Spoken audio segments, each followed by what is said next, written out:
You're so right. It is always Christmas. And the chat works. Isn't that awesome? I think it is. Okay, 1 second. Let me write test again. I'll adjust it a bit more. Yeah, I gotta fix the size. It's a bit small. It's okay. They do be snatching right now. Okay. Anyway, hi. Hello.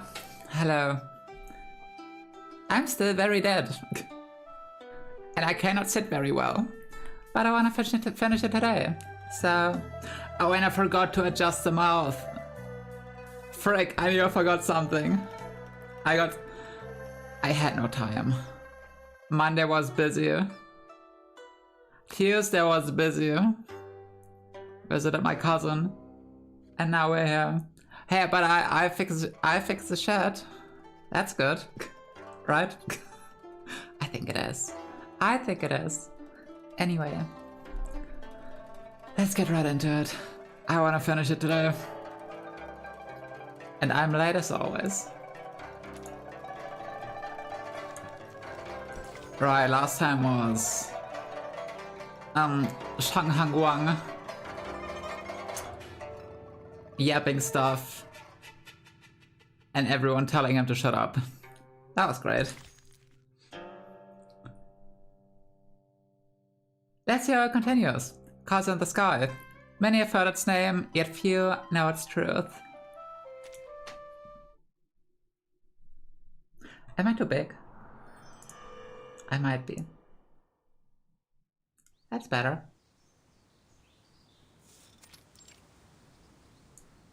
I think. Come, Mayfly. You ought to familiarize yourself with our school before you begin. Yeah, that's fine. That is fine. Okay. Hey, pretty. Oh yeah, and Mayfly got into the school. And hopefully gaining immortality. Yes, Master. Boo! Hi, Selfisher. What's up? What's up? How you doing? Hi! Hi, oh wait, how do I say your name? Deca FLN NVIDIA. Yes, thank you for the follow. I appreciate it, thank you. Doing good, how about you? I'm doing great. I'm doing great. I had 2 busy days yesterday. Close, Deca is fine. Okay, Deca, hi. Welcome, welcome.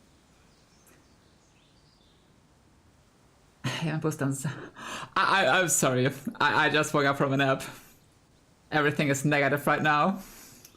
The negative boo got me. But it's not a negative boo. I think it was a how do we say it? More like a scaredy boo. So your text say you're a professional at curses. Could you curse the sword for me? Sadly, I am cursed. I cannot curse. I do have a curse. Maybe I will learn how to curse in the future. But we shall see. For now, I am just the cursed one. Maybe I'll turn it around. I access the manager might suggest drinking a hot cup of coffee. Well, here's the thing. I may have never had coffee in my life. You know? I've never had coffee in my life. Maybe it would help. Maybe. And tea. I could get a tea, actually. Maybe I get one later. But yeah. Hey, I got chocolate. Chocolate will keep me awake. Maybe. Yes, tea. Give me tea. I'll take the tea. Thank God I up you. Jujutsu Kaisen, I believe in you. Oh my god, I'm so sorry to tell you. I've not watched it yet. There's so much to do. It's high on my list though. I really should watch it to get all the memes and everything. Matcha latte that is. I'll take that one. That sounds good. That does sound good. Good choice, exclusive manager. Since when am I an exclusive manager? I'm asking. Oh god, it's tea, but it's served like a coffee. Oh. Oh, that is interesting. I would love to give it a try. Why do we have that here in Germany? Wait, let me Google that really quick. Let me Google that really quick.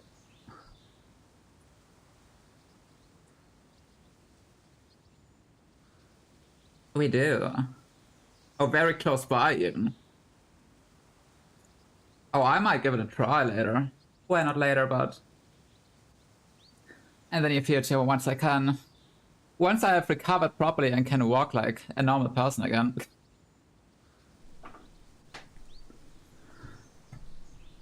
I've been reading Odyssey and spending time with my precious wife. Oh, it's... Oh, I see. That is good. That is great. Oh, do share is... Right. Do share is... Reading. Do share your results. I will do that. Either on stream or on my Discord server. I will see. But I will get one. I'm not sure when, but I will. Ow! Thanks, man. Thanks, Akira. Thanks. Good thing I wasn't drinking it.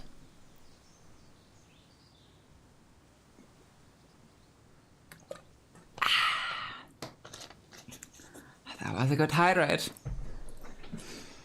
But yeah, how we all doing? How are we all doing? How are you doing, chat? We just got here. How are we doing? Having a good time? Had a good day? Just woke up? Going to bed soon? Well, I just woke up. And it's 6 p.m. I'm not okay. I've been driving for like 2 hours. Where you going? Are you okay? Are you visiting someone? Or going to work? No, you don't have a 2-hour work path, right? I don't know. But yeah, take care out there. Take care out there. I always freak out when my family members have to drive longer than 3 hours. Always worrying about their safety. So yeah, I hope you're also staying safe. Also, let me continue here. I gotta finish that today. Morning, but everyone's already up and busy. Everyone is already up and busy, as it seems. I don't have a license, but someone in my family does, so I'm learning from them in a safe place. Ah, good luck, good luck, good luck. I hope it's going well. I hope it's going well. No crashes, please. No crashes, please. Are you gonna get your own car or taking one over from the family? It's going well, actually. That's good to hear. That's very good to hear. That's the important part. I'll buy my own car. Awesome. Good luck finding a good one that suits you. Because that's also important. It is. Soon, you will be practicing alongside them. I hope Mayfly's also doing well. The students live in the side house here, as will you. I believe you've met some of them already. We got mouses here. I see. Ah! There's a mouse climbing up on that bamboo by the wall. Don't be alarmed by Brother Mouse. He has taken to staying in his true form most of the day. A brother mouse. To check the game I recommended. You mean Limbo's company? I mean... Or was it another game? I think it was Limbo's, right? I haven't played it yet. No, I haven't. but I told you it's on my list if I ever start a new one. But yeah, I had no time for anything since the last stream. Oh, life is so busy at the moment. Oh. Despite recovering from surgery, everyone needs me. My health insurance wants stuff. My work wants stuff from me. My family. My friends. Oh, it's tragic. I'm so wanted. I wanna see my precious wife photos at the screen. I wanna Glazer so much. The question is if I'm even gonna stream it. If I play it. Because I don't know about that. My gaming list is quite big for streaming. So yeah, I don't know. Yeah, I'll see. I really can't promise anything. Let's see, have you played Elden Ring yet? No, I have not. That's... Oh, that was a big one. But it's on my list. You know that, you know that. Yeah, I'll Glazer anyway. You got that, champ. Go, Glazer. I know I'm being rude. Yeah, how dare you make me stay hydrated?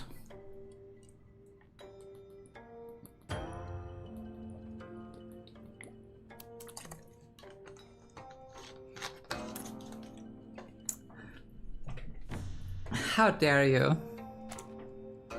Forgive me, brother. I'm sure he does not mind. The School of May is one of the few refuges for Yao in this region. Our students are free to live in whatever form they wish. You may even choose to live as a reed, if that is what you desire. Well, then she cannot talk anymore. So I don't know about that. Live in my true form. But One must learn to find fulfillment in their true nature. Only then may one discern their path to the way. It will make sense in time. I hope it will. Come, let us speak further in the front courtyard. Well, she can if she turns into a reed. Master, where is that music coming from? I keep hearing it, but I don't see anyone playing. You won't have need of that haste much longer, Sister Mayfly. This is the front courtyard, where students may gather to train or rest as they like. But no one's here. This way. This way.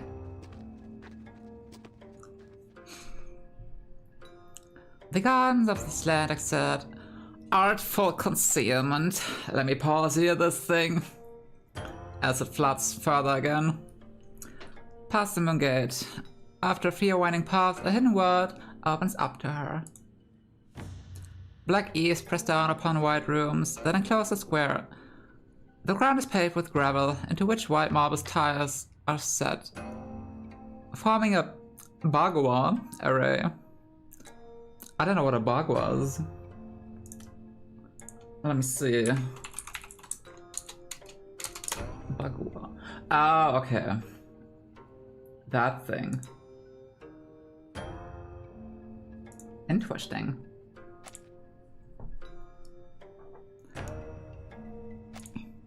Students in white stand atop it, playing solemn Taoist music together. There she is, the new student. Yay! She can make friends now. Are you feeling better? Paper Heron waits here too. The students occasionally steal small glances at her. She looks around, nodding to the students as she meets their eyes and greeting Mayfly in particular. Hello, everyone. What are y'all doing here? Hello, everyone. Master Ren is here too!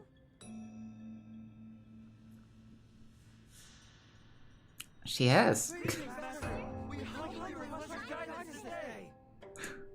It's good to see you all. Please, be seated. They're so excited. The crowd splits out and sits in a ring around Master Ren. A female Yao pulls Mayfly in to sit beside her. Revision always offers new insight. And with a new student among us today, let us begin by reviewing the stages of the method of longevity. Among Us. To master this art, one must attain 3 stages. The regulation of qi, concentration and visualization, and the cultivation of the body. I have neither. In the first stage, we focus on the rhythm of the breath. Each of you must find the pace which best suits your constitution and nature. Okay, that I can do. I'm good at breathing. I'm alive to this day. Because I was breathing. Once you reach a state of meditation, we will work to concentrate the mind on an object, opening ourselves to the stimuli of the divine. As for the cultivation of the body, Hearing this, Paper interrupts Master Ren. That wouldn't be for the best. Why? whatever do you mean, Master? Your students are getting ahead of themselves. Teach them the basics first, eh? A pavilion is not built from the roof down. What if they know the basics already? I mean, except for Mayfly. So I guess it's good to go back to the basics. If I am to cover every foundational detail, I would have to start from before the White Horse School was even founded. Yeah, sounds good. Unfortunately, I never walked its halls. All that I know, I learned from you. Ah, Would you okay. do us the honor, Grandmaster? Let's go, Grandmaster. Students would be most grateful to hear it from your lips. Paper looks around, the students wait eagerly for her words. The School of Maze seems to be thriving on the high moral of its students, and her heart is warmed by it. It has been quite some time since I last spoke of my old school, but I'd be happy to. I like her so much. She is so pretty. And funny. And silly. And wise.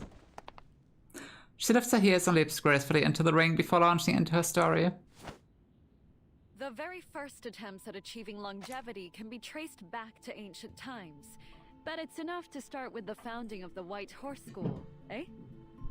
Yeah. It first took shape in the late Tang Dynasty, as our founding master traveled the land collecting many rare and lost scriptures in hopes of preserving the Taoist arts for future generations. From those arts, he developed a method to balance yin and yang, and through it, discovered the secret to a long life. He named it the practice of inner alchemy, and it later became the foundation of the White Horse School. Inner alchemy. Now, to perform it properly, you must work through these stages in order. Listen closely. The scripture says, when one's mind is tranquil and free of distracting thoughts, all things between heaven and earth will become one with it. So the first step is to set aside worldly concerns and seek stillness from within. For only then can one perceive the presence of the way. Oh, wait 1 second. Once I'm stronger and free of distractions, thus all things between heaven and earth will become one with it. Okay. Step 2 is about finding your tea. Life is born of the accumulation of tea. When tea gathers, we live. When it disperses, we perish. Without tea, we can neither strengthen our bodies nor nourish our spirits, and so we cannot prolong our lives. We must spend years learning its workings until it becomes as familiar to us as our own hands. The third step is to use your understanding of tea to work its flow, guiding it until it moves in harmony with the way. This step is the most crucial. When your body attunes itself to your tea and allows you to retain it. This may take some time, but it must not be rushed. Without the tea within, the body stands hollow.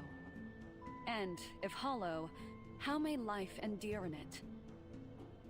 This takes real devotion. You must practice daily until your body is ready to harmonize with the flow of tea. This could take years. To retain tea is to attain the way. One who has attained the way may long endure. So the scripture says. But the path is long and perilous. Stray from it, and both body and spirit may be annihilated. At best, it is a process of decades. At worst, well, I've seen some wait hundreds of years. But, Grandmaster? Yes? Speak your mind. Do you really mean it will take a few decades for us to master this method? Possible. To walk the path of longevity is no small feat. But the calmer your mind, the clearer your vision, and the quicker you will progress. That's... I mean, for a species who live a couple more years, achievable. But for Mayfly, who's about to die, this seems a bit unreachable for her in that time frame. But how can I devote myself to a method that takes decades to master when I only have a few years to live? And if what you say is true, wouldn't only the long-lived be able to achieve longevity? Ah. Yeah. Well. She pauses, composing her thoughts for a long while, then walks over to the again trigram. Not entirely. The scripture says, in the pursuit of worldly knowledge, one gains daily. In the pursuit of the way, one loses daily. Less and less is done until nothing is done. When nothing is done, nothing is left undone. Let me read that again.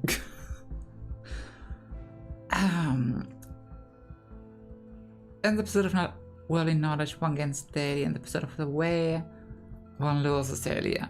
Less and less is done until nothing is done. When nothing is done, nothing is left undone.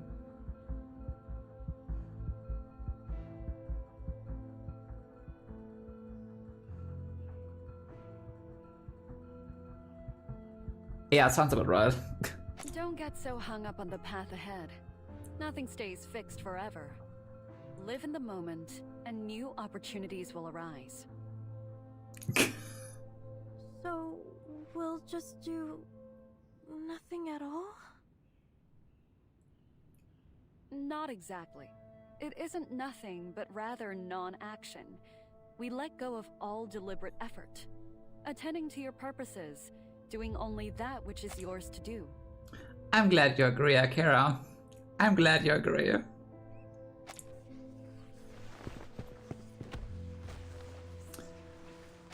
Hearing her words, the Yao look at each other. One of them cannot hold back the frustration and rushes up in front of her. Absurd. If that's how it is, what are we to do? Sit around and wait for death to come?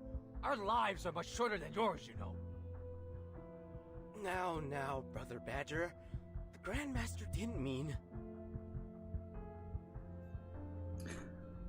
And interpreted the right direction. The Yao continues his questions anyway. That which is yours to do? What's that supposed to mean? Is this what's mine to do? Yeah, this guy's gonna die. None of of us would be here if we had been content with the time we were given.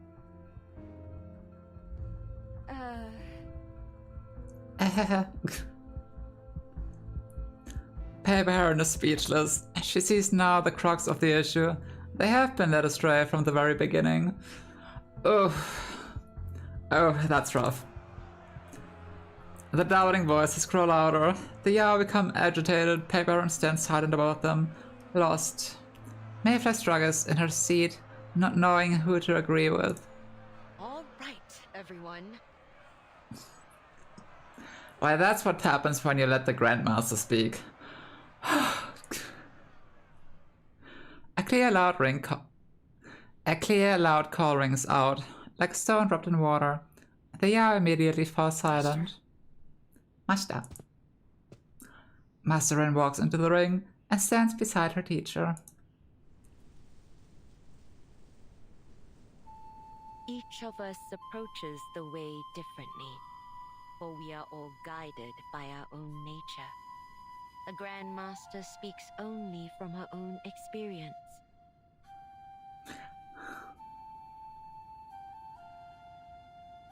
You tell him, girl. If her words help you, hold them. If they muddle you, do not be troubled. You may understand them in the time to come. Yes, Master. It's been a long day, and the Grandmaster has traveled far. Please, leave her to rest.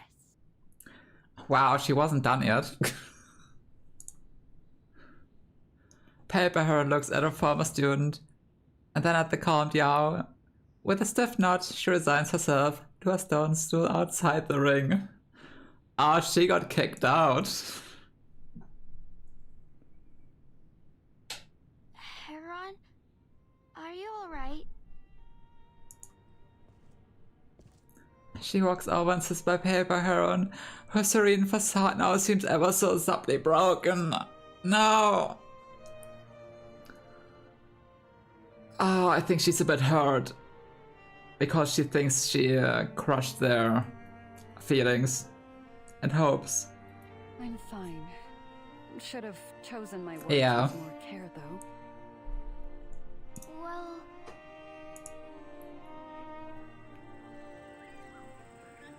For a moment, the cicada chirps and birds' calls sound unusually sharp. Paper Heron looks down, hiding her face. I thought they'd be interested. Back in my time. Oh no. The boomer's coming out. The words are faint whisper, so light she barely hears them. what do you mean? Nothing. Just forget what I've said and follow your master's teachings. Perhaps she's found a better way. Perhaps. Or perhaps not. The third step the Grandmaster spoke of is what we call the cultivation of the body. Ow. Through practice, Thanks. your body will work with your chi until they are one. Thanks, Akira. Let me do the small stretches.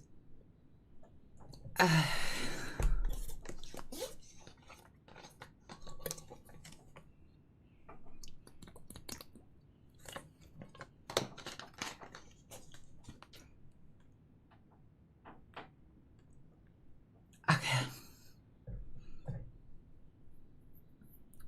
Mastering this may take decades, even hundreds of years. But here in the School of May, we needn't dwell on that step. Instead, we focus on the regulation of qi and concentration and visualization. Okay. She's saying, never stop believing. And I support that.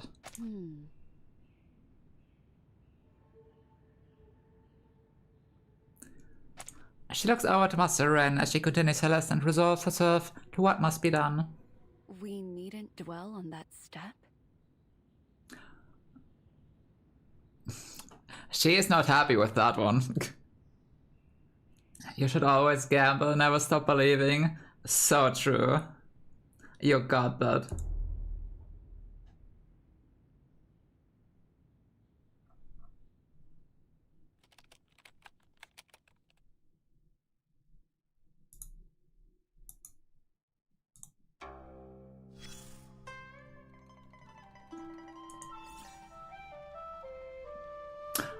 Uma Musume.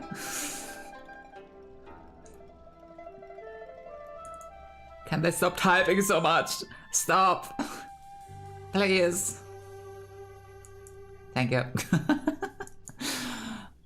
My friends, we practiced Chi. My grandma said that when my grandfather was young, everyone practiced Chi to develop their arcane skills. Over time, though, the Chi in the world grew thin, and the practice all but died out. Grandma's from Shu County, and our family still has a little rhyme that was passed down. It opens with the white horse who shows you the way to longevity. Let's go worldly concerns and seek stillness. I've been curious about what it is, what this white horse school actually is, but my grandma doesn't know either. Any Shu County folks out there who can shed some light? It is Uma Musume. I can see that. White horse school is Uma Musume. We are never gonna play that here.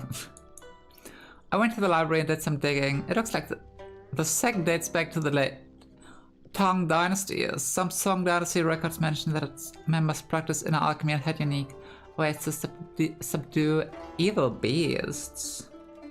The process was apparently exhausting, and the sect needed considerable time to recover after each one. Evil beasts? Could these be the legendary Shandao beasts? Several Shangri family lands have been lost, but the Shandao beasts have vanished along with them. So much text? It is a lot of text. And that's okay, because it's a text-based game. How to say it, the White Horse also shows up in records from the early Ming Dynasty. I was betting on you playing Uma Musume though. Get fucked. I'm not. There were plenty of odes and poems written in its honor, and many officials donated money to build its temple. I see they even had an official post at one point. They were clearly held in high regard back then. But all of those records are clustered within just a few years. After that, the White Horse School seems to have faded. Official documents began emphasizing that its members should only focus on self-cultivation and stay out of worldly affairs. The final record comes from the Hanzhou Provincial Gazette. A great earthquake struck Huanzhou. Bandits raided the White Horse School, seeking longevity. Many perished on that mountain. What exactly happened would take more digging to uncover. Smiley face. I'm from Shukani and I've never heard of this. Sounds like something out of a wuxia novel. The road to preserving traditional culture is long. That is true.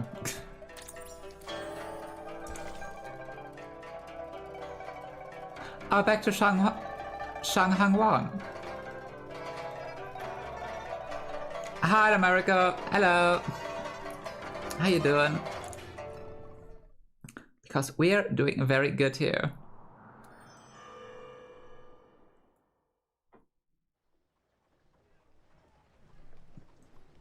Move! Constables on duty! Make way! Is it the storm for me too? Yes. We're all in the storm. It's over. There's no safe zone. In 1 minute we're gone. Also wait, what does WSG stand for?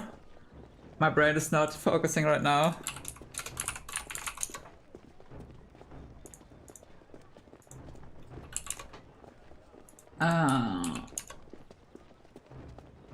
Oh, okay. Yeah. Everything. But yeah. Just gaming some reverse. Woke up from a nap recently. Started way too late, so I hope I can finish today. But we'll see, we'll see. I hope you're doing good too. The sun sets in the west. Meanwhile, constables armed with bows and blades. Text, please. March through the streets. Like a long cobalt dragon, they pass by as people watch curiously and whisper to each other, wondering at the destination. Where are they going? Two constables hurry to reach the young man leading the grim-faced parade. Is it Shang Hangguang? Chief, there's no trace of that Reed girl anywhere. She's disappeared. She's just gone. I see. Stay sharp and keep an eye out for her. We can't allow any more Yao to escape. It is Shang Hangguang. News from the West Gate. 2 more Yao have been captured. Do you want to question them yourself like last time? Yes. I'll be there shortly. We've been walking for a while now. Where are you leading us?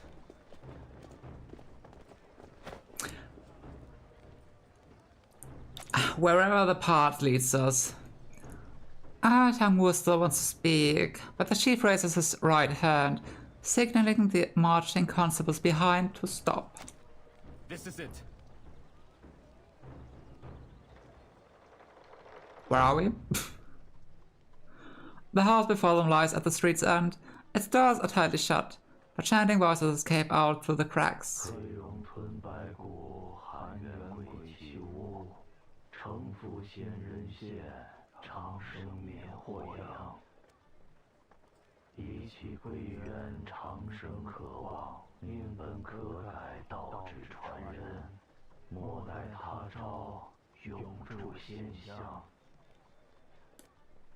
Yeah.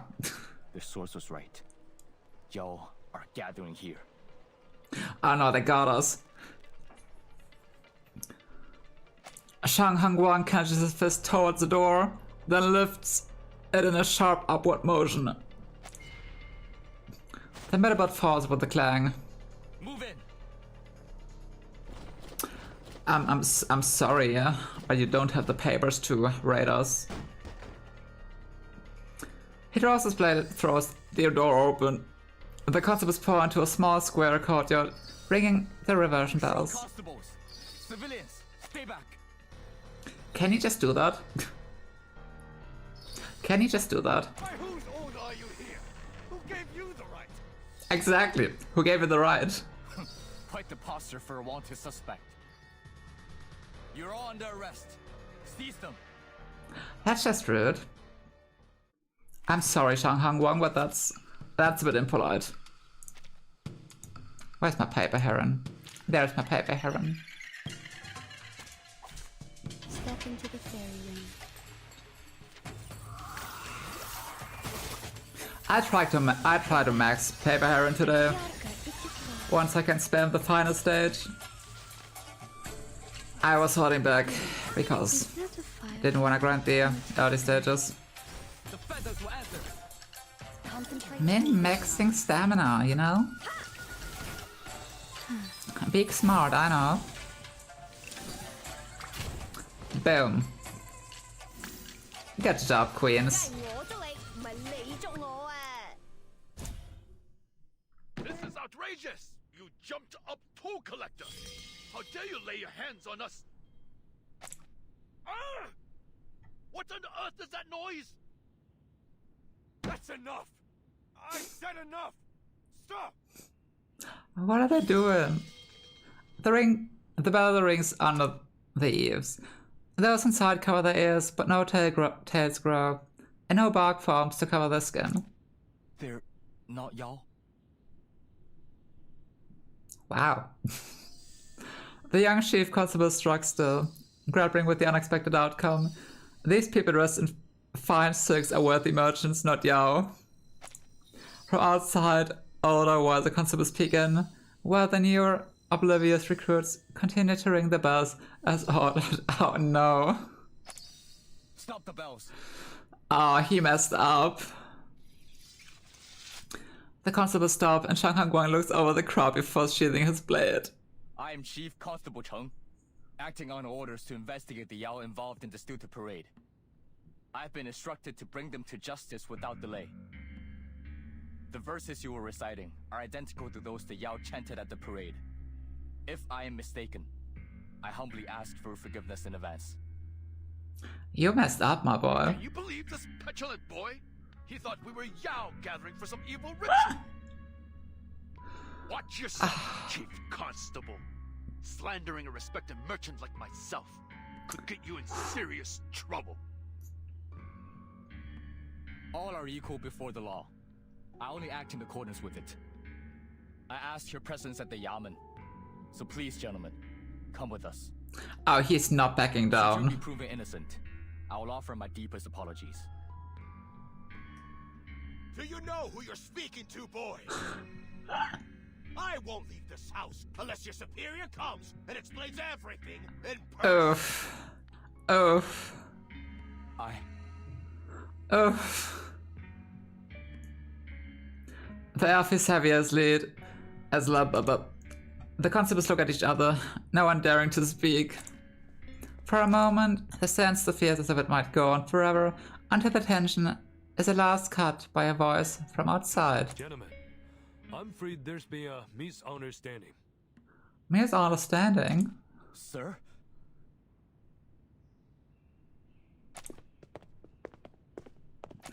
As the constables bow respectfully as Fang marches into the courtyard, followed by a plump middle-aged man in in bro. Those honorable gentlemen are simply studying the classics and cultivating their minds. Oh no. It has nothing to do with the turmoil on the streets, nor with the Yao's evil deeds. It's good that he popped up. You speak the truth, Commander. These classics the gentlemen were reciting are scriptures transcribed by His Eminence Zheng himself. They serve only to enlighten the mind. But no doubt our young Chief Constable here only intended to perform his duties and perhaps lead to judgment. Is that so, Commander? Exactly. I thank you for your understanding and your timely message.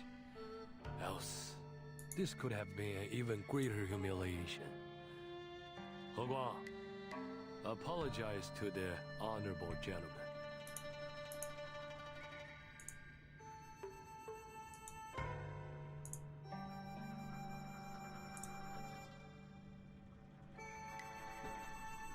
Shangahua remained silent and stared at the scripture scroll in the man's hand. Cheng He Guang, do you not hear me? I think he's stunned. He got stun-locked by his mistake. I acted thoughtlessly. For that I am sorry, Your Excellencies. Do you think that an acceptable apology? When we return to the Yamen, you will suffer 60 strokes for your insolence. Make it 67. Please, no need to be so harsh, Commander. I'm certain the Chief acted with the best intentions. Young men often rush to judgment. We've all done the same. Speaking back and forth, Li Hufeng at the middle-aged merchant eased attention at last. A look passes among those in the courtyard. The obvious leader among them speaks. No real harm has been done to us. Do not punish him for doing his duty. Punish him. Now. Just be sure to keep your officers in line, Lee. Of course. Your generosity is greatly appreciated, gentlemen. We shall take our relief. He's not happy. He says no more and signals for the constables to leave the courtyard. He is not happy. He was like, yeah, continue your investigation. It's okay, I know what you're on to. And then he messed up. A wounded copper dragon retreats back to its cave in the form of a slow, dreary procession of downcast faces. Li Hufeng stands ahead, unconcerned with the sour face of the lower ranks behind him. It's okay, cutie. Everyone makes mistakes. It's okay. With the commander present, the constables dare not to speak as they pass through the doors of the yamen and file away to the messy hall. Mess hall, not messy hall. Arnie Chang Hangwang remains by the entrance, struggling to hold his head high. The result is something stiff and strange, but proud. Why are you standing there like statue? It's time to eat. You don't get food today. I'm awaiting my 60 strokes. Oh, he wants it really bad. Li Hufeng puts down the case file and looks at him with a complex expression. There won't be any comment. Now, go eat. Not getting the punishment when he wants it. Oh man. But he still does not move. If you've elected to spare me, then allow me a question, Commander. The man who came with you had a scroll in his hand.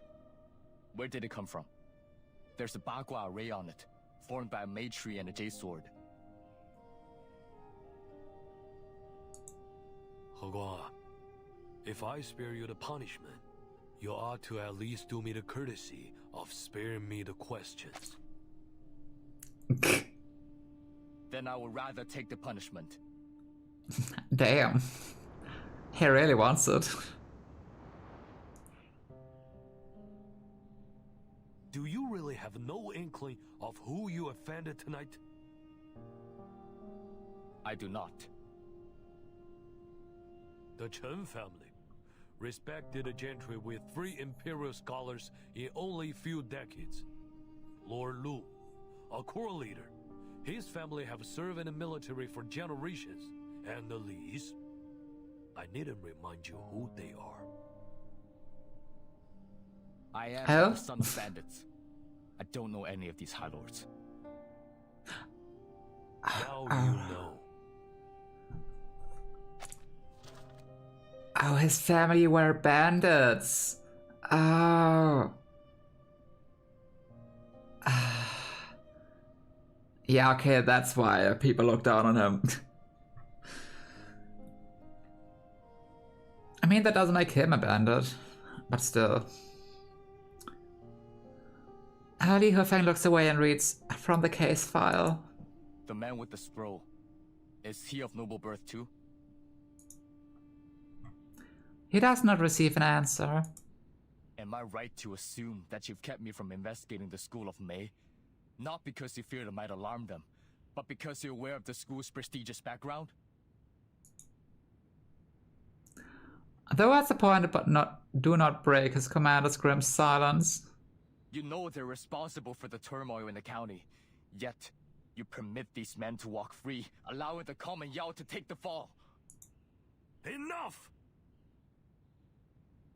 I think he hit the spot. Li Hufeng rises with an expression as fiery as a lit rocket as he throws the files to the ground. Are you so naive? Do you truly have no clue as to why you were spared today? Maybe he did not hit the spot, but talk bullshit. Because of your connection to the man with the scroll. Then you do have some inkling of what's going on. You did well capturing those Yao, and I had plenty to speak highly of you before Lord Lu. But after your actions today, storming into a civilian's home, attempting to arrest all present, how can I possibly recommend you? Have you forsaken your vow and decided to live in your father's disgrace forever? I would never. He grits his teeth, but does not give an inch. But Commander, this is more important than my name. This is for the safety of the townspeople. All right. Then tell me exactly what harm the School of May has done, and what crime you accuse them of. As my prior report states, they're practicing sorcery and other forbidden arts. They fabricated a descent of a deity at the parade, yes. But have you caught any of the offenders from that day? Nope.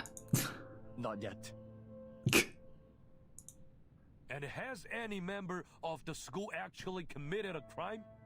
Or have you found some scripture that proves their evil intention? Nope. I have not. So, you have nothing. You wish me to convince the magistrate to act against the School of May?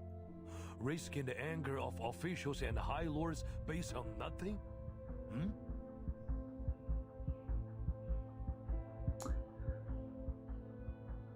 Yeah. The school will claim that they were only teaching the method to strengthen the body and enrich the mind. And that the Yao were foolish and greedy to think their practice could bring longevity. We cannot act on hearsay and rumors, especially when it may anger the High Lords. Well, you cannot act on it, but you can keep it in the back of your head, at least. You're right. I lack the evidence to refute your words. But if it is the lords that worry you, I will investigate in secret. 3 days is all I need. I will find the proof. Oh no, don't give a time limit. Enough.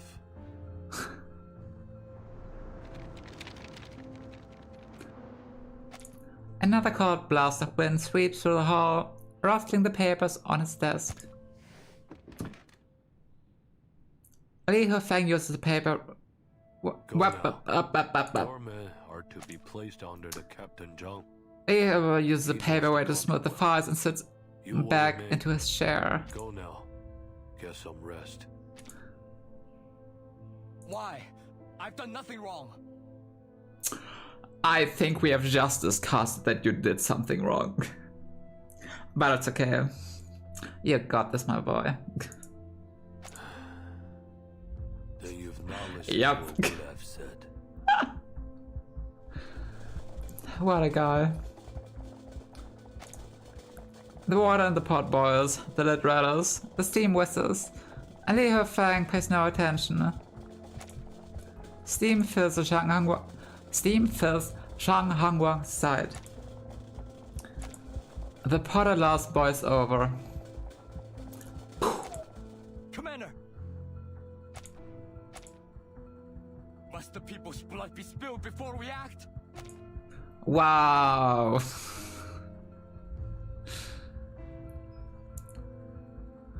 The water boiler got him that line. Watch your town. Well, you gave him that for free. And the T-bar on the desk. We grip his form. The young man stands solid, silent for a long time, rooted like a tree as steam fades from him. At last he breaks the roots and turns. Perhaps I have not listened, Commander. Good night. Good night. Sleep well, get your beauty sleep.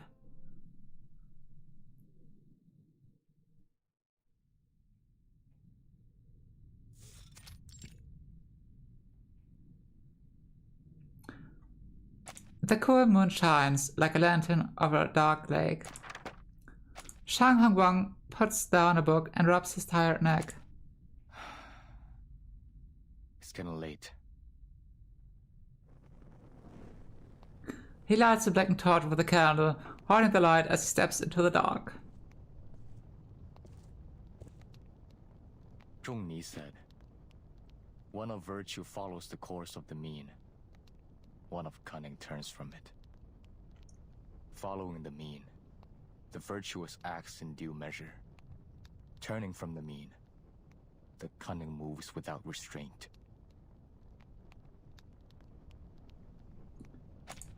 He stops at the door, deep in thought. It's still not too late. Oh, is he going again tonight? A street cat cries out nearby. That's...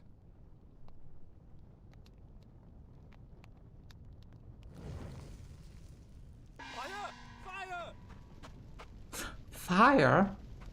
A man runs in panic behind him, plumes of smoke leap and bellow into the sky. Huh?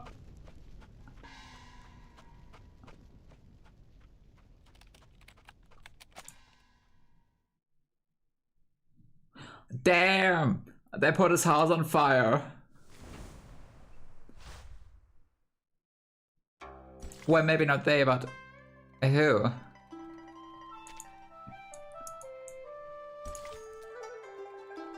A soft ear. To think the old man believed he'd make a silk purse of it.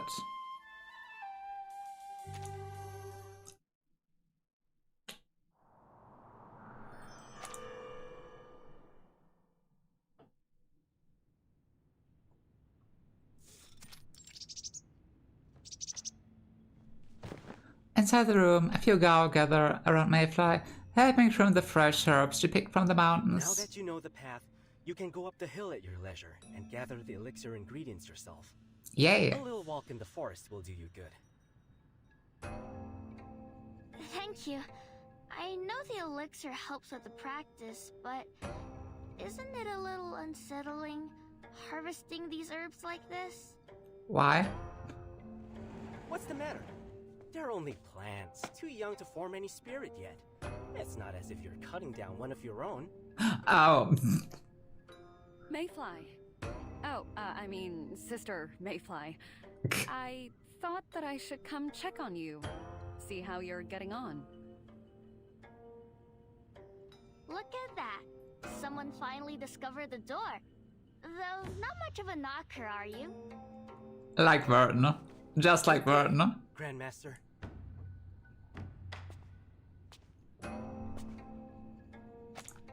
Yeah, I think Paper Heron and Verton would get along. I don't know why. They have, in theory, a different vibe, but I feel like they might get along. Just a feeling. What? What is it? You're giving me the withers. You've followed Ren's teachings for a few days now, How do you feel? Heron, you've asked me this a few times already. I'm well, just as I was yesterday and the day before that. My strength is improving, I feel light and full of energy, even after a long day in the mountains. Okay. Is Paper Heron sassy of Ren right now?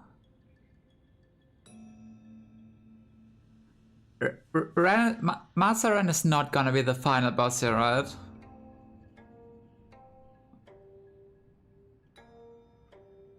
Unless she's doing stuff without Paper Heron's knowledge, which will turn out bad. Paper Heron puts her hand behind her back and circles Mayfly 2 more times, nodding each time. Good. That's good then. Are you certain everything's fine? Nothing feels strange at all? Yeah, something's up. Absolutely. Something's up. Mayfly pats her chest as if to prove her health. Keep asking. Is something troubling you? I think it is. Nothing makes me happier than seeing you well, but may I ask, have you felt anything out of place while practicing Ren's methods? She just wanna make sure, okay? Let her ask 5 more times. Out of place? I don't know. But I've moved on to the second stage. Concentration and visualization.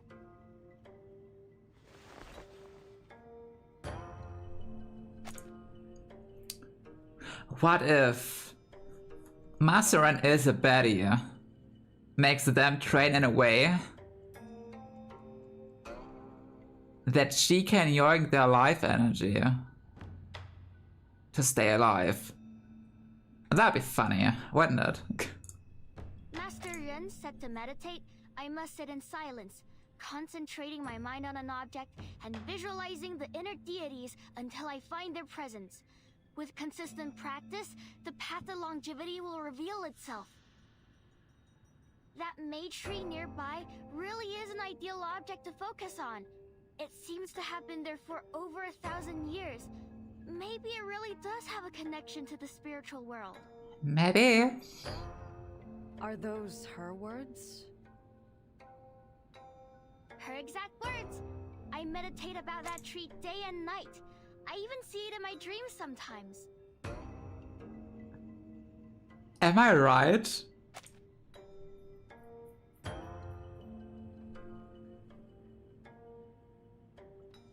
Maybe. We'll find out. Has been most generous. She even helped the other students using the power of her sword. How did she explain it?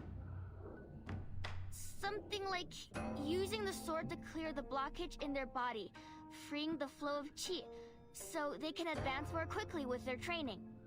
Oh no. The first time I saw it, I almost thought she was about to poke a few holes in me, but instead, she just swiped it above my head, just like you did at the parade.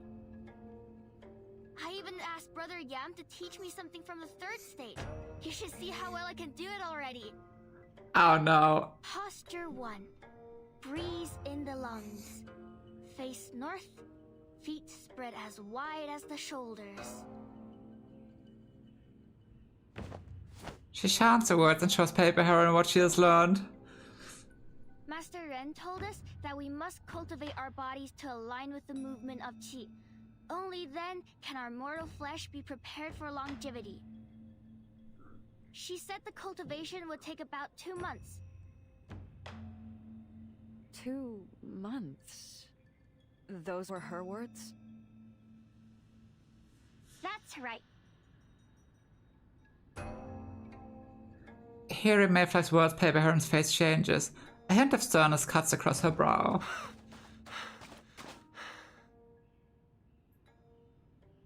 Butterfly bursts in, pointing and waving his hands. Wonderful news! Karma finally came for the heartless Chief Constable Chung. Chung? Shang? Hearing this, the other Yao gather around. You mean that grumpy, self-righteous constable that's been hunting us night and day? Ah, he's not that grumpy. Heard that he's been interrogating Yao, plucking his captive's hairs one by one. Yes, that's him. What a pig. No offense to pigs. I guess brutality must run in his blood. His family used to be bandits until they worked their way into the military. Not that they lasted long as soldiers. His own father turned out to be a crook. He cut ties with his father to keep his post. But I don't believe it. If he's willing to throw us all behind bars just to make himself look good, then he's just as bad as the rest of them. I'll bet he's rotten to the core. But what do you mean by karma came for him? Oh, tell us what happened.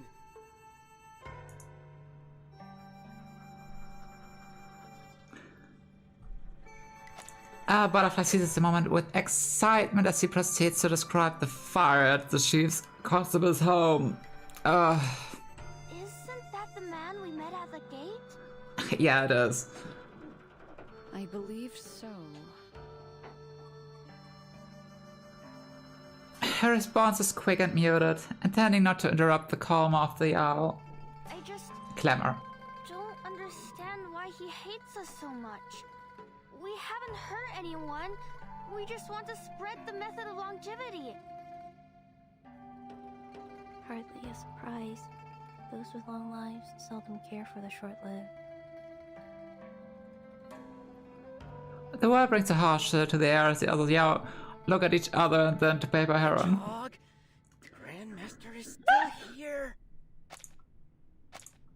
Hardly a surprise. Please, speak your mind.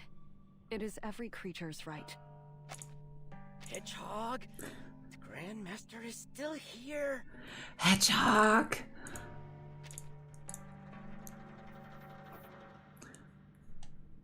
Her words too little to break the sun shell until Butterfly steers things back on topic. Oh, I nearly forgot that awful chief had nearly locked up our Grandmaster. Grandmaster, did you start the fire to avenge us? I don't think it was her. No, I didn't. Though if anyone questions you on the matter, you may give them my name. Grandmaster. Hearing this, all the Owl look at Paper Heron with awe. Are you winning? I hope I am. It's still a long way to go. A long way to go. It is a great honor to study under an avenging hero like you. Are you winning? Please, accept our humblest gratitude. How's the gym doing? Thank you. Thank you for your heroic deeds.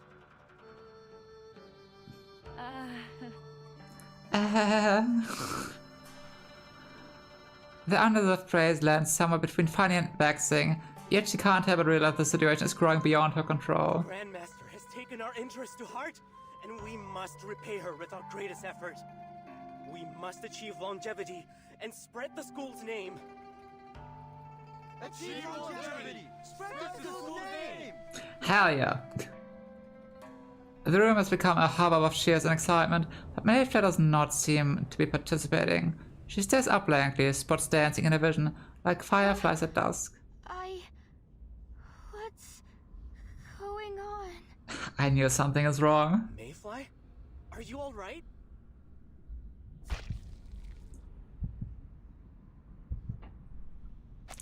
In a moment, Mayfly feels what's been beneath her feet. As she trembles, she sees Paper Heron glide towards her, then all goes dark.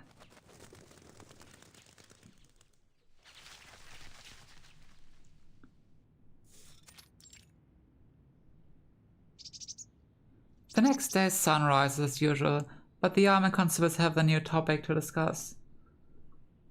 Did you hear? Those gentlemen we met yesterday have all fallen ill. It seems they've all been taken by a strange fever. Some fainted in an instant, while others went running and yelling on the streets in their undergarments. It was chaos. Wait, what?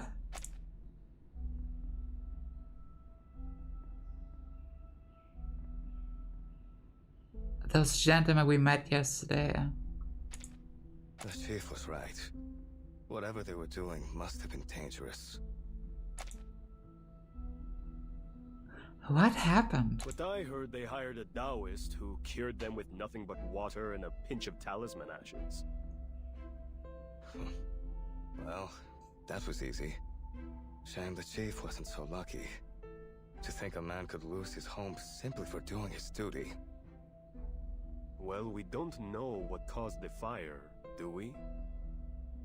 What else could it be? You were there. I think the chief found something important. And now they're desperate to get rid of him. Damn. I'm just glad I was on guard duty. A shadow passes before the two men. They're struck silent with fear, but Shang Hong does not even seem to notice them as he walks straight into the Almond Hall.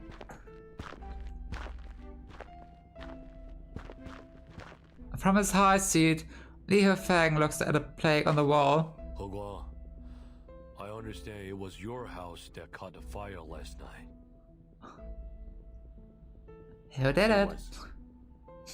It was. It's a great relief to see you unharmed. But I'm sorry for your loss. Take a few days. Find another place to stay and get some rest. Will you? Much appreciated, Commander. That is precisely why I came. Shang Wang bows and then pours out his prepared words. It's clear. I was up late reviewing some case files. As it happened, the arsonist startled a captain. I was able to spy them from my window, though I couldn't stop them in time. Okay, let me repeat that. Shang Wang bows and then pours out his prepared words. It's clear immediately that he is a head at the rest. Yeah. Was the lab revealed some case files? As it happens, the arsonist started a cat as they approached. Oh. They were all Yao. I'm quite certain of it. As retaliation for the arrests I've made. Commander Lee, if I, trained officer, couldn't protect my home from their schemes, what hope do the ordinary townspeople have? Please, permit me to bring them to justice, and anyone else who shields them. He wants them dead. You... I know the Yamen is short-staffed. I won't ask for anyone's help until I have solid evidence. Now, I must take my leave. Good day, Commander. Good day. He does not wait for Liu Hofeng to say more and turns to leave. High above them, the Yamen was stirred by the wind, ringing out a long, clear note.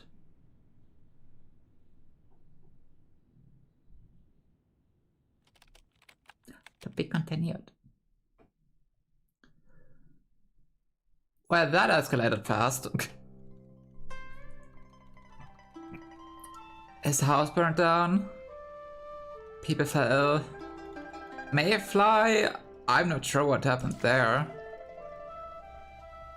Into the fire, but I don't have a choice.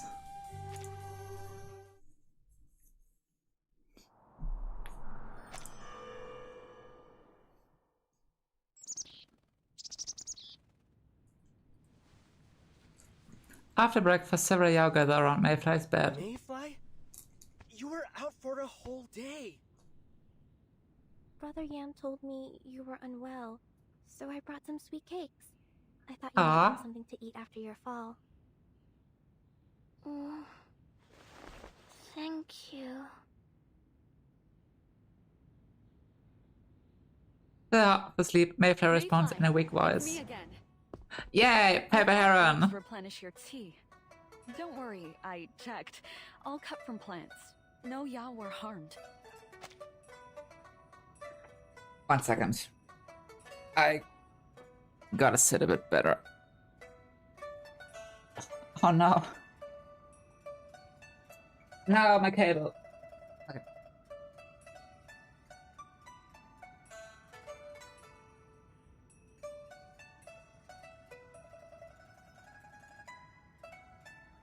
Okay. Replenish your shear. Yeah, I think Ren is yoinking chi from everyone. Greetings, Grandmaster.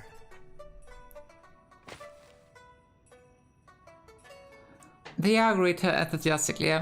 She nods to each of them in turn, then sets a bundle of herb on the table. Ah, no need for those formalities, please. Would you give Mayfly and me a moment in private? Of course. We'll leave you two alone. Ow! Don't you hear the Grandmaster?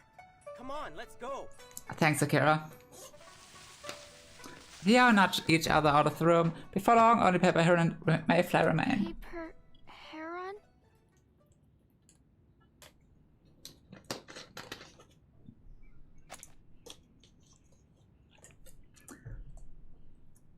She senses something unusual about the moment and turns her head to find Paper Heron wearing a dour expression. Leg day sucks, help. You got this. You got this. Go get your legs moving. And internet connection sucks even more. Oh no. Oh. Sadly, I can't fix that. But I can make you run faster. So hurry up. And go push your legs. Get them moving. You got this. And stay hydrated, please. Don't overdo it. Mayfly, you must stop practicing Ren's method. I knew it. I knew it. Why? Your tea is too unstable. At times it surges like a boar, and at others it falters. Haven't you noticed? I?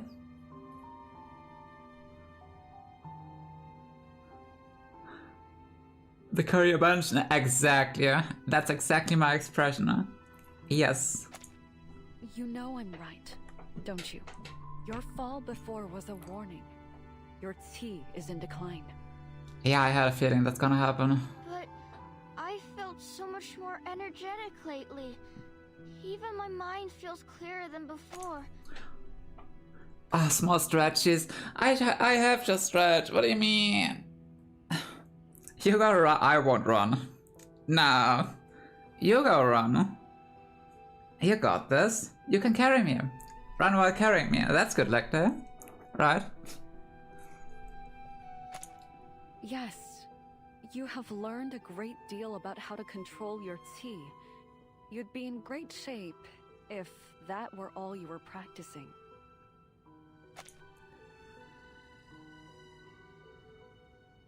This is why we don't speedrun Daoist training. Yep. Yeah. I had a feeling that could happen. For you to advance further, your tea must align with the way, and your body must be strong enough to carry it. Another question is if Master Ren is doing it with bad intention or just tries to speed it up and prays that people manage to get it to work faster. But if you're too weak, your tea can become too great a burden. It could consume you. I'm really curious with the baddie in the story. Because it could be anyone. Either Master Ren, but I kind of don't want to believe it. Or some random creature that's gonna appear. In the White Horse School, we always ensured our physique was strong enough to handle each step along the path. But Run is moving too fast, pushing you forward with the power of the longevity sword. It's possible you may still succeed in the end. Yeah. But that's the thing for many things. Like, if you don't get proper training and do step by step and skip steps, you will lack important details that will break your leg at the end. I mean, you can still run, but yeah, proper training is important, no matter what. Be it actual sport, even drawing, anything really. You're risking both body and spirit for a tiny possibility. You could end up with nothing. Your body destroyed, your spirit extinguished. You need to stop and allow your body to recover. But I also get Mayfly's frustration because she is a Reed. She is gonna die soon. So, of course she'd take the possibility of doing it faster. For how long? Days? Weeks? Months? She doesn't have the time. Given your condition, I'd say 2 months before you resume any training. 2 months? Do you realize how little time I have? Winter's coming. I can't wait that long. Yeah, that's messed up. I know. But if you continue in this fashion, I fear you may not live to see the winter. I can't stand by and watch you destroy yourself. Not just you, all the Yao. This isn't the right path for any of you. Heron, I know 2 months may seem like nothing. I suppose it may seem like years pass you by in the blink of an eye, don't they?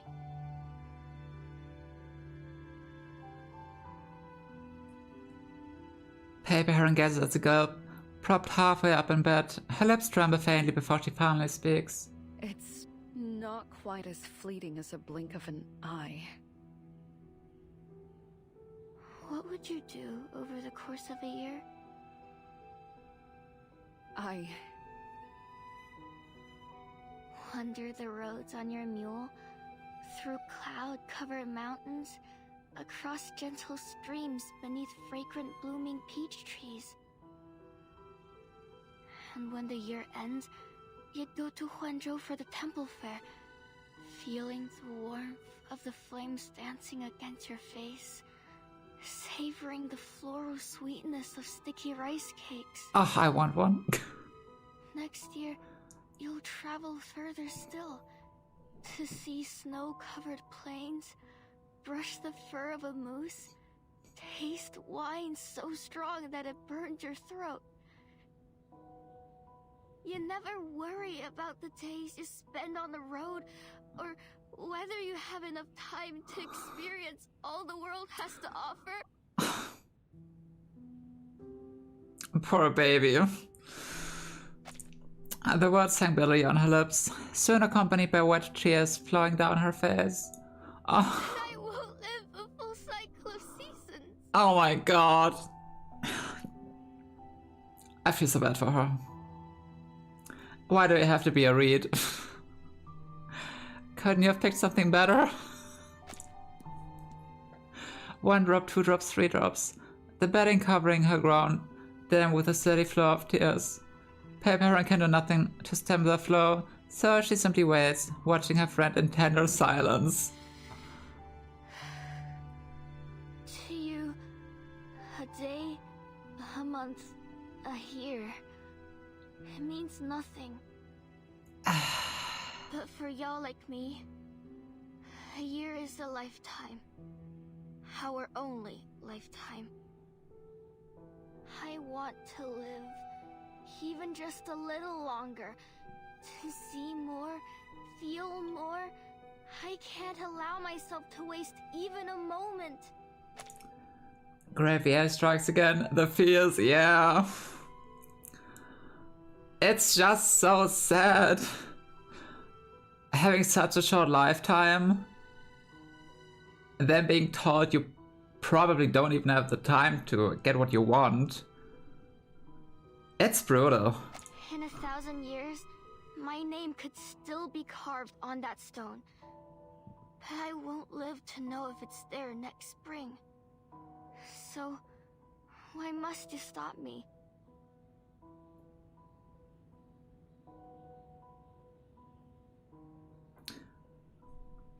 There are barbs on the question, too sharp to swallow, too true to ignore. She shears on it a long while, hoping to reach an answer. I didn't intend to hurt your feelings when I carved that stone. Is it your wish, then, to live as long as the stones? What do you mean? Paper Heron smiles, but a trace of sorrow lingers at the corners of her mouth. Besides inner alchemy and Ren's method, there is a third way to escape the flow of time. Oh? One that has been kept a secret. It doesn't take hundreds of years of training, nor does it endanger your tea. All it costs is your school, a sword, and 100 years sealed in a tree. Wait, why does she look like that? Why does she look like that?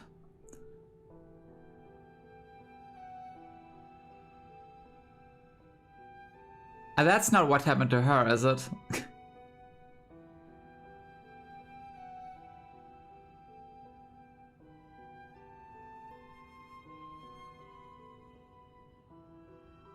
Or why is this part of her design?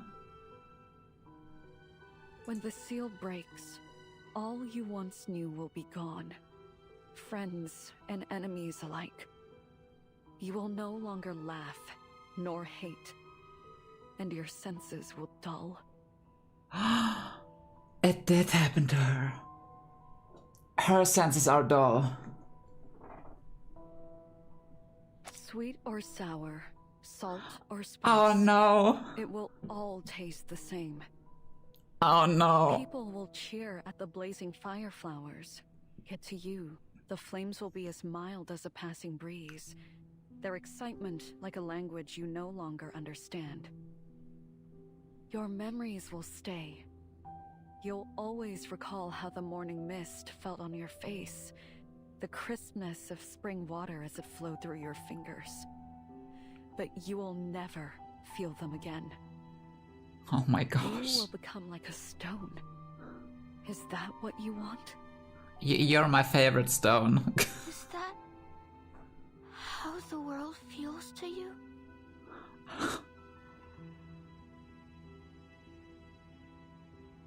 She doesn't reply. That's a yes. Mayflower also heard her fingers twisting together as if they're trying to hold the weight of her tangled thoughts. After a moment's consideration, she takes something from her pocket.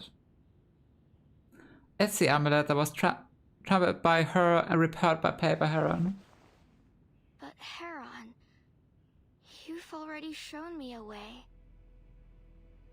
This amulet, I spent every coin I had on it, just for a chance to get through the city gate. It didn't work like I hoped, and I felt so foolish for believing in it. But you repaired it, even improved it, so that I could make it through. I may be just a wind-tossed reed, but that doesn't mean I'm unworthy of the wonders of this world. Isn't that what you wanted to tell me? I'm willing to take the chance to lose everything or gain the world.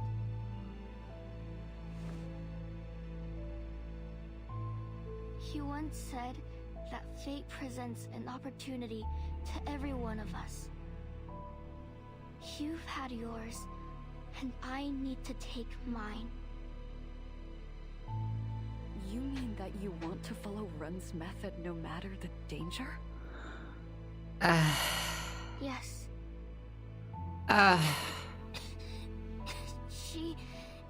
She has shown us a way to live beyond our years. No. Even if it's dangerous, I want to take the chance to truly live. Girl, you literally collapsed already. I understand. She knows it won't be useful to argue her point any longer. She rises to her feet and taps the herb on the table. Just remember to drink my herbal brew, eh? The door stands ajar. Other Yao appear inside with curiosity. Paper Heron walks past them without a word. In the dazzling morning light, she walks straight toward the courtyard. Yeah, that's heavy. Basically a gamble. Either she dies or she succeeds. That's a very messed up gamble, yeah. That is a very messed up gamble.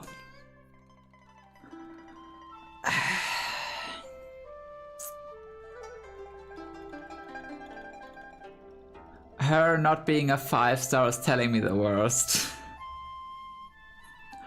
Unless she decides to go with Paper Heron's method in the end.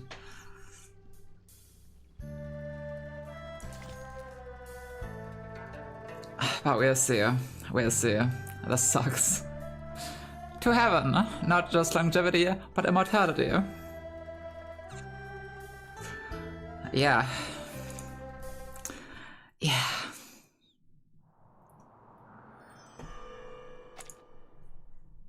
Oh, part 16 already. We're almost done. Morning light renders the May petals nearly... That's going fast. Nearly translucent under the sun. Beneath the May tree, young Yao practice in formation. Where is your master? Grandmaster Heron. I believe she left to attend to some personal matters. I think it best you no longer call me that. Your master has taken a path away from my teachings. I am now nothing more than an ordinary Taoist to you. True. Oh, I see. They exchange worried glances, but seeing the pain beneath the smile, they choose not to trouble her. When she returns, please tell her that I want to have a word with her here. Is there a place we could speak? Certainly, Master Heron. White clouds drift past the sun, casting shadows eastwards. After roughly half a day, Master returns to the school. Before the May tree, Paper Heron stands alone. Waiting half a day? Speak with me? I do. The day's been quiet and I've found myself reminiscing on the old days. Would you join me for a chat beneath the May tree? Yeah. Chatting, let's go. She smiled as a gesture towards the tree in the courtyard. Pretty. This tree. Yes, this tree. Masaran glances at the red tree. It's scrawny for its years, staring up at it. She can't help but laugh coldly. Why? There isn't much to it. It could take 1,000 years before it rivals the largest May tree in town. Let's just talk about the old days, eh? When the White Horse School attempted to subdue the beast Lanzhu, they were taken by surprise by rival schools. We lost all our most capable masters in the battle. Seeing no other way, my Grandmaster shattered one of the 2 longevity swords, releasing the tea within to create a seal. The last student of the school and the beast were frozen in that moment, sealed inside a May tree. Well, I think now we know the final boss.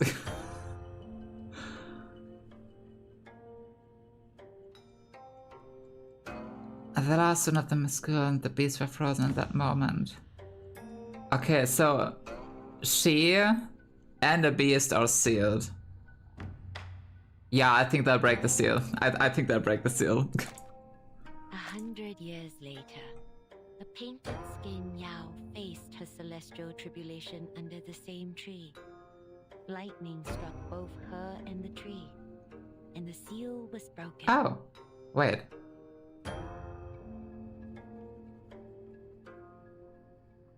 The lightning nearly destroyed the Yao.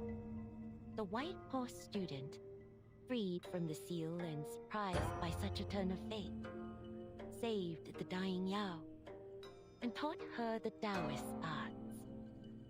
We both know the story. Oh. Yes, you remember every detail of it. I could never forget. I gave you the remaining sword and taught you the way of inner alchemy. But I never asked you to take the name of a White Horse student. I knew the school was lost to history. Seren is Yao? Maybe. Possibly. My brain is being very mushy right now.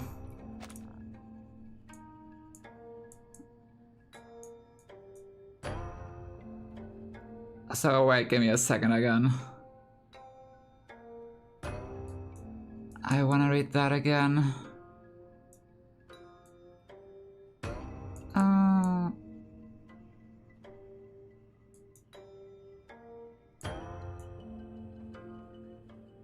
Free from the seal.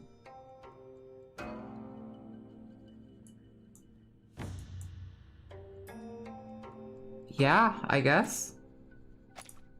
The school is gone, yes.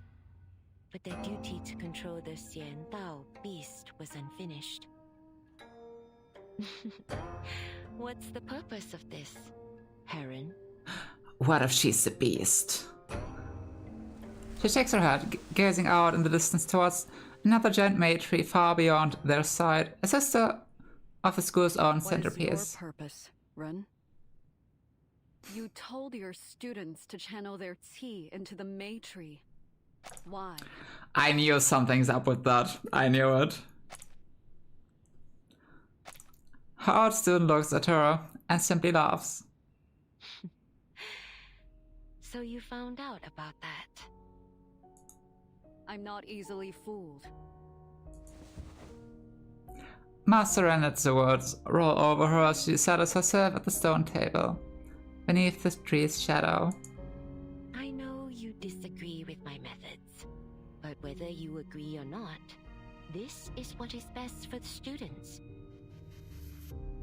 Are you sure about that? They're not like you. None of them have the talent or lifespan to properly cultivate longevity. Had you been in my place, you likely wouldn't have taken them on at all. But I want to give them a chance. That's a very risky chance. After all, what would a talented master like you know of the life of a lowly Yao? Of our struggles and desires? I do not mean to question your teachings, Ren. I only need to know why you have focused their tea there, of all places. My. When did you become so impatient, Heron? She's so sus.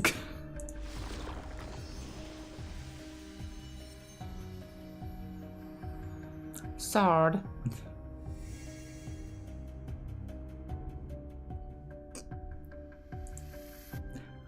Master and casts a familiar incantation, and the white sword reappears in the air. You trusted me with the sword, and I have endeavored to honor that trust by sharing it. I was once a short-lived Yao myself. It is only natural that I wish to help my kind. Combining inner alchemy with the power of the longevity sword, I developed a method for our kind to overcome their disadvantages. The sword can hold and release tea. It gives and it takes. Through it, I work to bring the Yao the lives they deserve. Well, it made Mayfly collapse, so I'm not sure about that, girlie. Should they succeed, there will be one more Taoist master to carry the method forward. And if they fail, their remaining tea is gathered within the Mei tree to aid us in subduing the beast when it next awakens. Oh. The outcome is favorable. I mean, I see her point. But that's still a questionable method. And either way, their deaths will not be in vain. You laid out so plainly. Do your students know? Do they know their master sees them as mere fuel for her designs? Oh, they don't know shit.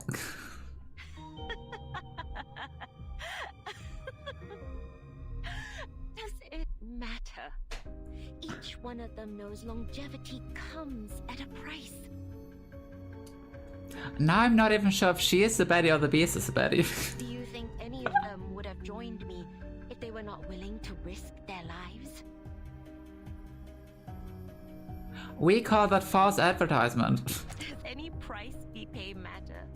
If it means subduing the beast?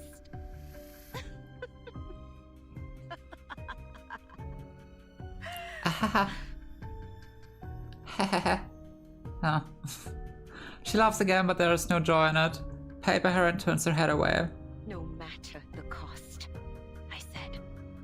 I gave you my word. This is but a small portion of the sacrifices I have prepared to make. You have not made any sacrifices. You The others also did. promised to do your best to care for your students. If the beast breaks free, every one of them will perish, whether on that fateful day or any other. They have the same choice. Aid me, or else die a pointless death. I should hope you know me well enough to trust that I do not undertake this selfishly. Do you not see that I am doing only what must be done? Keeping Lanzhu subdued will not require nearly this much tea. Lanzhu? With the tea you've gathered, the lives you've sacrificed. You could kill the beast. At some point, the wind in the courtyard had stilled completely. Masteran raises her head and fixes Paper Heron with a mocking stare. You were given a weapon of magnificent power. The capability to sense the cycle of all things, and even manipulate the wax and wane of life itself. Yet, the White Horse School merely used it to clear the blockage of Qi in Lanzhu, an all-powerful sword produced to a tamer's whip. Because Lanzhu must not die. What happens if it dies? Paper Heron, You, of all people, are the last I expected to say such a thing. You lost your school, your friends, your masters, to this beast, and you would have it remain a threat forever? What happens if it What does? would come of that? The Xiandao beasts play a necessary part in the workings of heaven. A far greater danger may come of its death. Oh. One that extends far beyond Huanzhou. Have I not taught you as much? Then why should I follow your teachings? Hmm? Why should I bind my students, and their students alike, to an endless cycle of subduing the beast?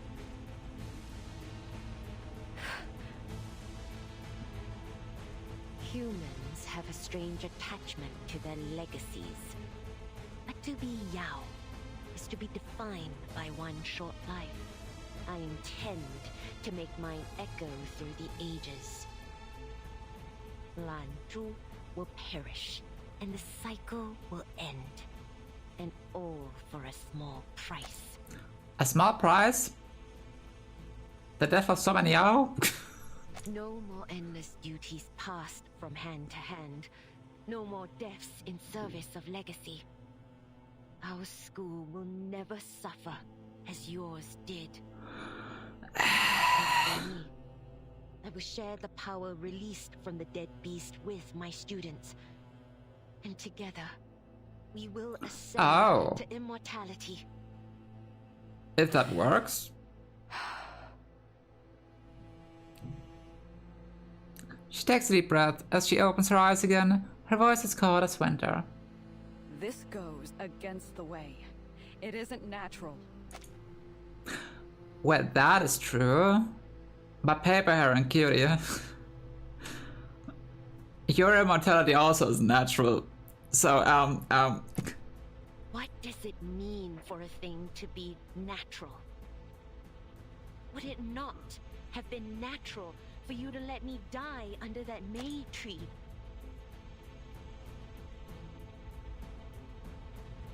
Maybe. Small price for all of your students dying. Did you even do any math, lady? Math is hard, okay? Many people struggle with math these days.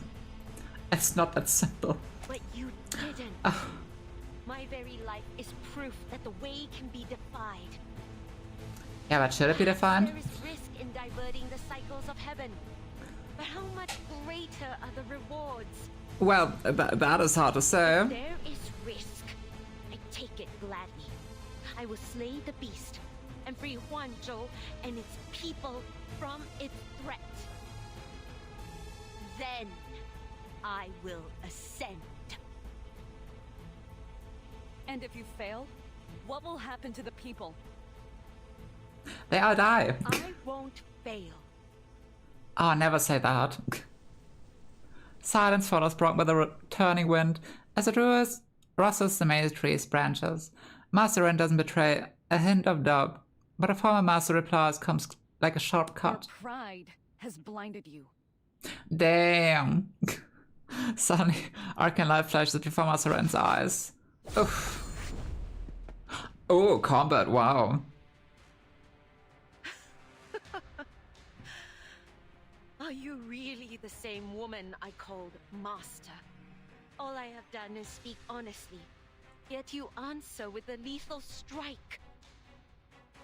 You lecture me about pride, then dare to take my life? Yeah. But if you choose to stand in my way, then I must take yours. Oh, that's impolite.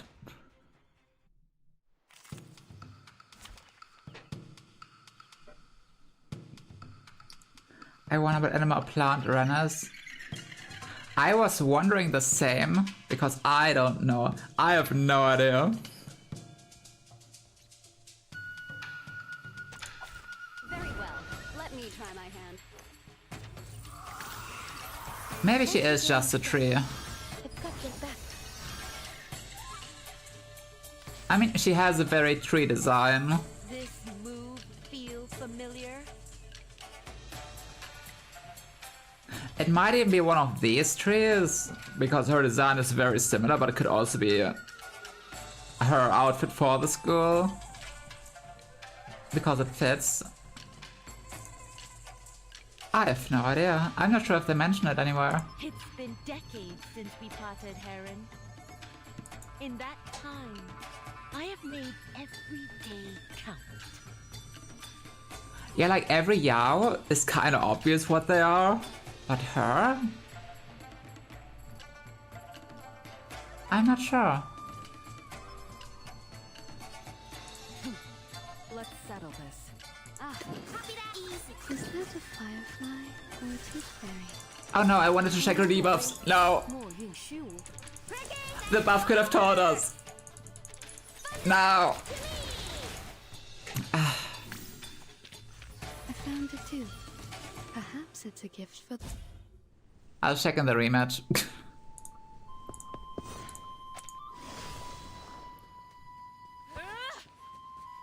Oh. Have I trained you so poorly?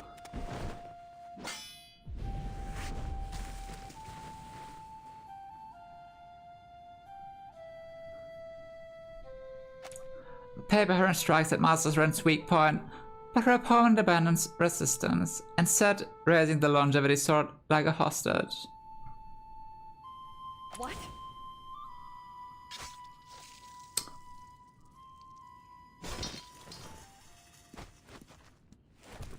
Call of God, Paper Heron is forced to withdraw her attack mid-strike. She barely retrieves the longevity sword, leaving a scar on the sheath, yet she cannot escape the backlash of her own arcane skill. Oof. Why do you stay your hand, Heron? Strike me down if you truly believe it to be just. Or is it that you care more for this sword than any living thing?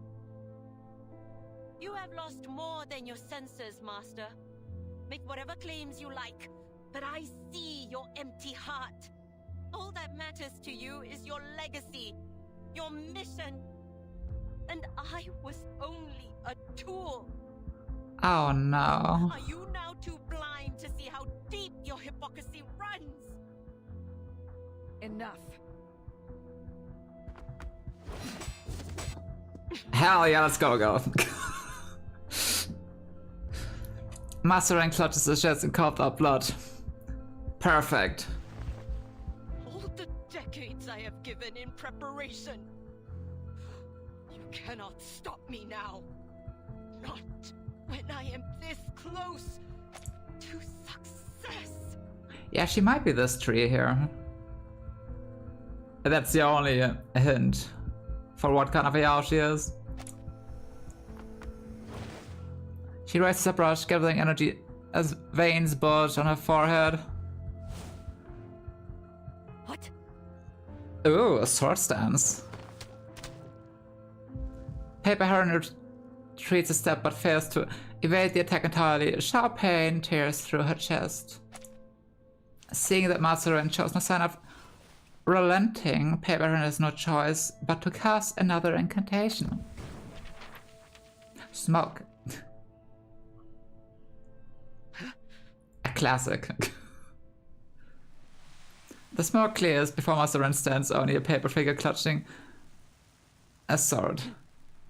Yeah, that's a classic move. What the fuck? Whether dead or alive, she must not escape with the longevity sword. Wow. Intact. Yes, Master. Wow. The Yao scatter. She casts one final sneering glance at the scrawny matron in the courtyard, then flicks her sleeves and leaves. Gotta skedaddle. Happy skedaddling. But damn, they just follow her blindly like that. That's wild.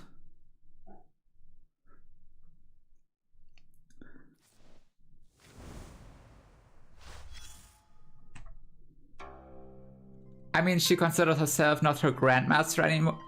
Their grandmaster anymore, but still.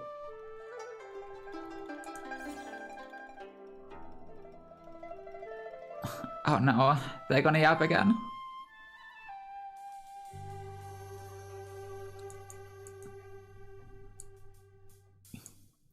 Selling a family sword. My family has passed down a legendary sword. The very longevity treasure once wielded by the immortal of Hanzhou. The immortal sacrificed their life to save Zhou County and entrusted the sword to my ancestor. The sword is a white jade with a blade forged from crystal, lit hard, cinnabar, and fluorite using ancient arcane skills. Anyone in the know would tell you swords like this require repeated forging in a furnace with heavy infusion and what is that word? Essence and specific arcane materials. When enough powerful materials are used, the blade can interact with chi, what is known today as arcane energy. Oh. The longevity sword in my possession does exactly that. A wielder with the right resonance can read and control chi, and may even refine their own chi to reach longevity. No effect? Blame your lack of talent, lol. Skill issue. The sword is the price of the artifact. A comparable chi-related regulating vessel sold at auction in Shanghai not long ago for 100,000 clear drops. Oh, that's a lot. That's a lot of clear drops. I had no intention of selling, but my family has fallen on hard times, and I'm in urgent need of funds. Understandable. I'm willing to part with it below its true value. If anyone knows an auction house or a serious collector, leave me a message. Sword. Sword. That's a fake. The real one is mine, not for sale. Small mule. Locals all know this legend is a scam. The front page is full of ads like this. Do not get fooled. The frickin' small mule. Words weighed heavier than his own life. Wait, so Yao is basically awakened arcanist cause she is arcane energy, right? Basically, yeah, if I get that right. Kind of, yeah.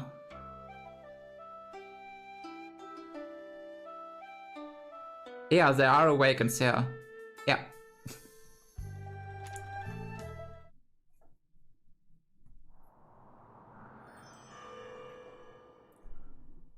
That would make sense.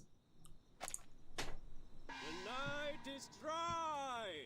Beware of fires. Beware of fires. The night is dry. Beware of fires. Don't get your house burned. The night's watch is going reverberates into the night. Only then does Shang Hang Wang jump from the tree, starting the alley before him directly.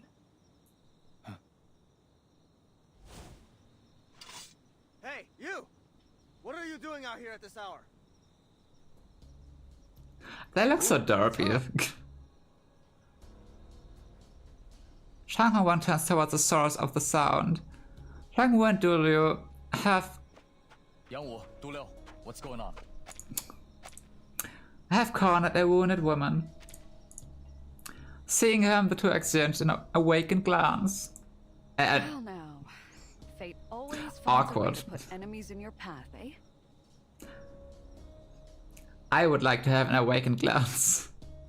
Well now, fate always finds a way to put enemies in your path, yes. Chief. Oh, she looked messed up. We ran into the Taoist. She was the one with the School of May.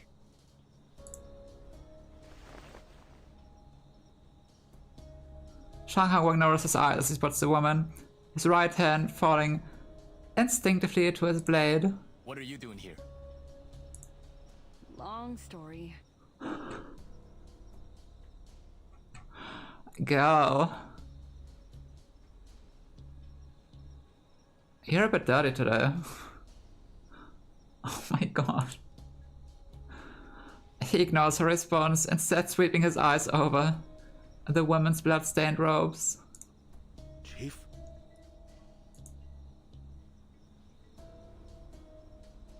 Return to your patrol. I will take her to the Yamen later. Yamen? Chief, the commander ordered us to... Du Liu gives his partner a prod with his elbow and takes over the conversation. Let's go, Wu. I'm sure the chief has his own score to settle with her. Yes. He read the room. His own score. Ah. Ah. Young Wordlouse realizes what's going on and nods knowingly. Just a few questions. Is that alright? Why you bloody? Of course. Take your time, Chief. We were never here. We were never here. The two cup their fists in a salute and hurry away. Much appreciated. Seems you and I just can't seem to avoid each other. Girl. Paper Heron leans against the wall, she coughs, and a small trickle of blood escapes her lips. Homie's got your back, yeah. Would you be willing to hear what I have to say? That's some real homies. I need a favor. It's about the safety of this city.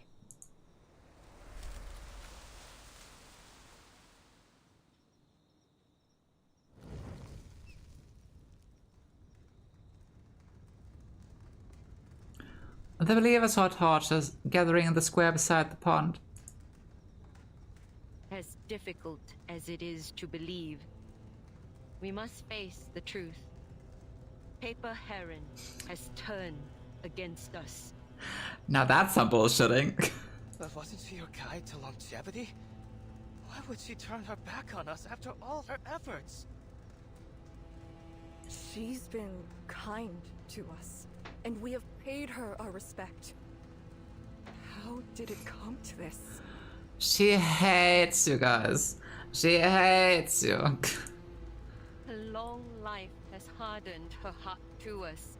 But when we succeed and join her in longevity, her status and authority will be challenged.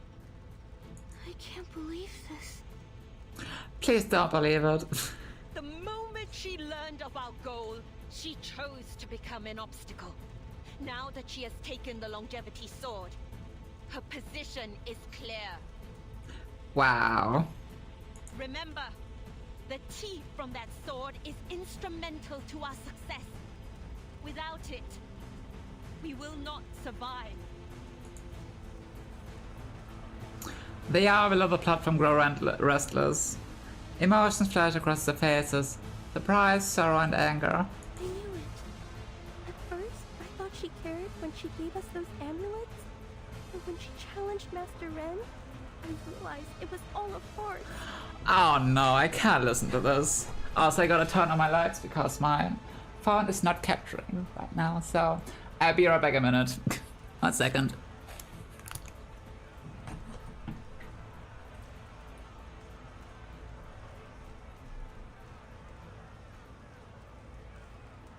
Or maybe not a minute.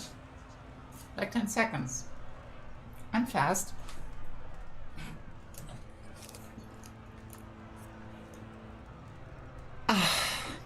Hedgehog. All that talk about the right path and serving the way. As if we had the time to do any of that. We sacrificed so much for longevity. We can't fail now. We can't fail now. Without the sword, the quelling array will weaken.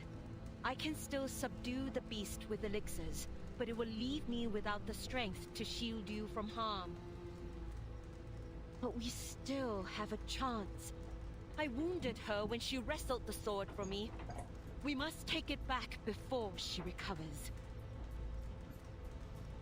So I bid you, go forth and find her. Secure the sword at any cost. But before you risk your lives this night, hear these words. The path before us is set. We will slay Lanju and draw upon its power to ascend. If you do not share our purpose, you may still leave.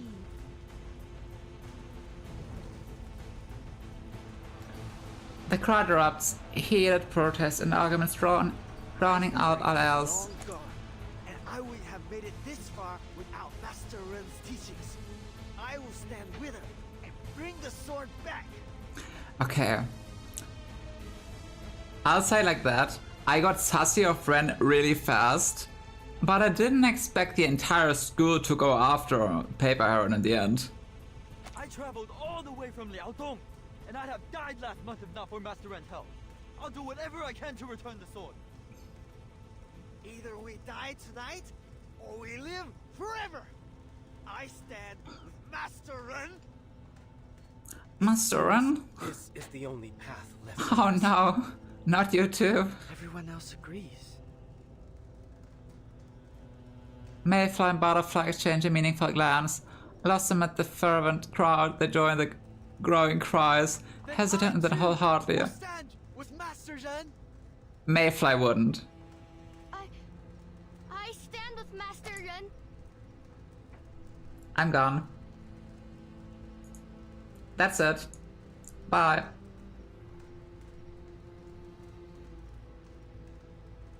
Why? May? She's lying. She's lying. She's pranking. Trust. There's no way Mayfly would do that. Owls and showers of support spread like waves in a stone-lined pond, pouring back over themselves until the once tranquil court is a cacophone of what? A cacophony of sound, okay. What the hell is a cacophony? Then the master raises the hand, signaling the believers to quiet down. You have my thanks. Do not let fear get the better of you. The final hour approaches. The array is ready. I shall do all that is in my power to enact our plan. It's so over. Or without the sword. Meet me under the May tree at the first double hour this night. Together, we will seek our ascension to longevity. They're all gonna die, girl. You know that.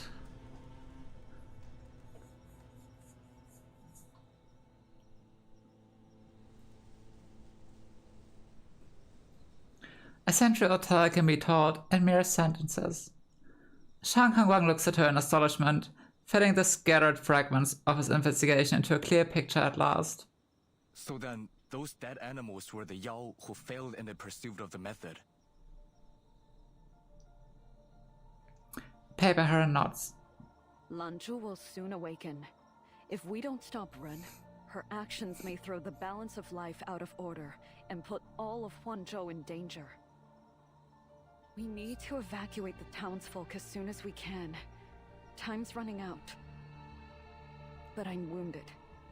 It will be a while before I can move again. You are moving right now. I like their teaming up. His mouth opens in surprise, but the words don't come. After a moment's deliberation, he makes his decision. This is no small favor. It'll take the effort of every soldier and constable in town to evacuate the people in time. Let's go, my boy. Even if I believe you. My superiors won't be so easily convinced. Then, how about this? Oh. She bows her head and draws the longevity sword from within her robes, channeling a thread of chi into it.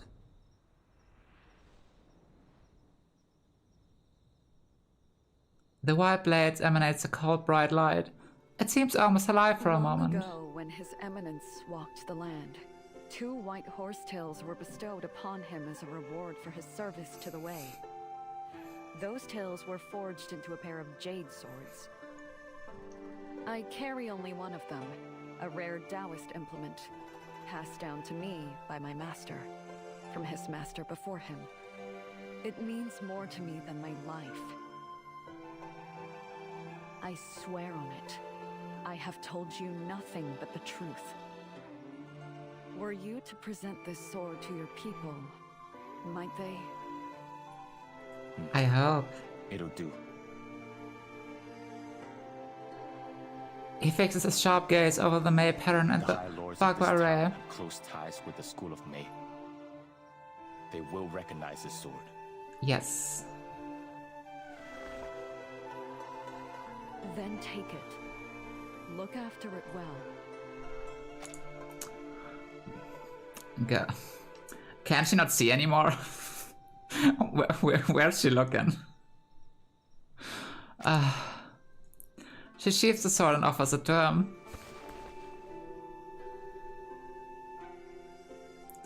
He receives it with both hands, feeling the blade's weight. You're leaving the sword to me, just like that? Yeah, it's called trust. She lowers her eyes, managing a weak smile. This sword means more to me than my life, yes. But I once valued it so greatly that I lost sight of what is truly important. In the end, it's only a sword. And what purpose does a sword have if it is not used to protect? So true. Well said. Very well said, I love her. I will protect it with my life. Should anything go wrong, I will bring my head to you. He is so dumb, I love him too.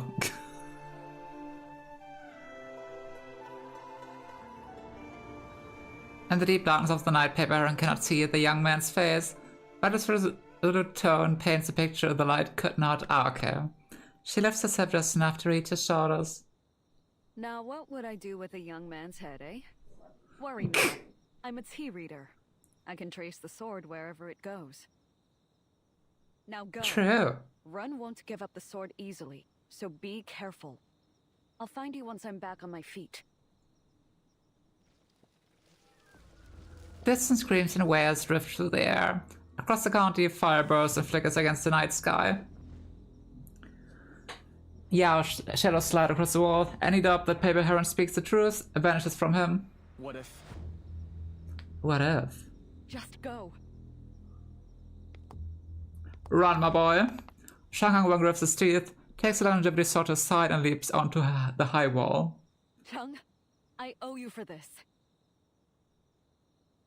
For setting aside grudges and helping me. I know the School of May burned down your home. If we survive this, I'll help you build a new one. Nah. The School of May? At these words, the young man atop the wall turns around, his usually stern face broken into a rare, wild-eyed smile. To tell you the truth, I set that fire myself. What? Wait, what? Her eyes widen in surprise, but the tiles stand empty before she can respond. Before her, Yao surged from the shadow in her true forms, eyes gleaming green beneath the moon. Well now, judge a book by its cover, eh? Return the sword at once! Okay, I didn't see that coming. But I was surprised by him not being very emotional when his house burned down. So it does make sense. And if I refuse? Come, let me see how Run trains her students. That's funny.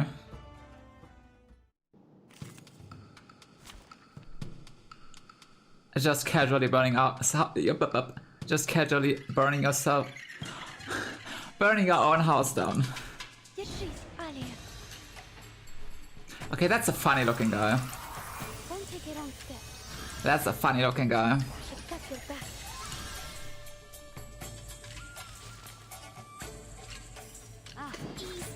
Which one has? This one or this one? Let's go, girlies. Beat him up with all the battle. You got this. Okay. They're going crazy.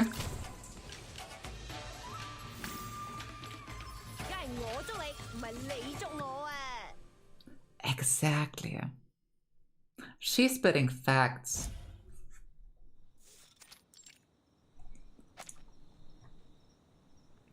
The Yaman is silent. The bell beneath the roof's beastly guardians has not moved. Shanghai Wang crosses over the gate.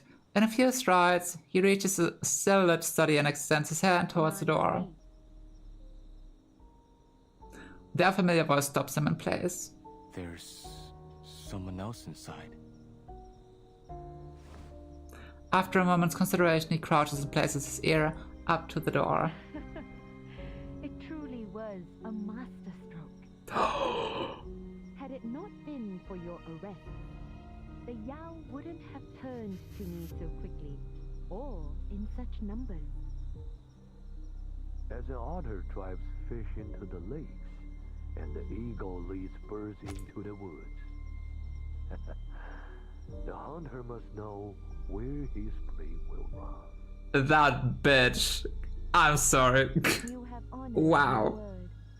I will keep your efforts in mind when I next speak to your superiors. I have one more favor to ask. The conversation grows indistinct as fury clouds Zhang Wang's focus. Clarity returns, but only after he finds himself standing resolutely behind a door that has been kicked wide open. Wow.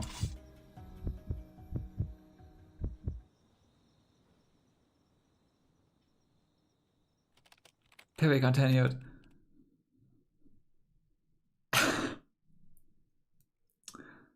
Well, that's bad. Pain and gain. Yeah, I can see that. Tearing free from his shackles, he soars. He's also behind it. Well, I said it at the start. Don't trust anyone.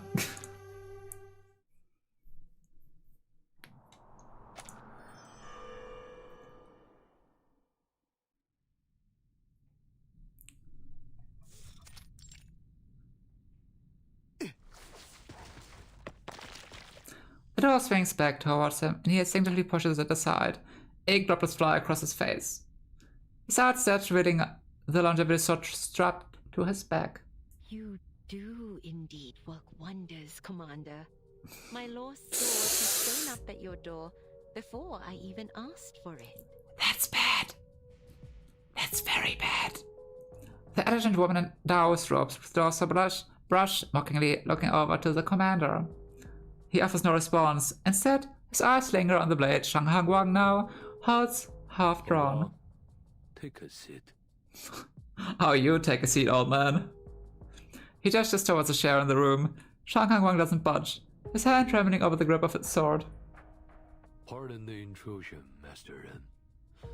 This is Cheng, the subordinate I've mentioned, a promising young man. He has proven to be of great use. Zhang Hangguang makes it clear you will not offer a greeting. Liu Feng decides to not insist before introducing him to the woman of as his. This is Master Ren, the head of the School of Mei and a respected friend of Lord Lu. I have told her of your hardships, and she has expressed her sympathies. His sympathies, okay. I decides to not insist before introducing him to the woman as if his arrival had been nothing more than a social visit. How long has these two been in cahoot now? Good question, good question. Very good question. Well met, Chief Constable Cheng. Your commander speaks highly of you. I hope you do not bear me any ill will. Wow. I understand some blame my school for your unfortunate fire.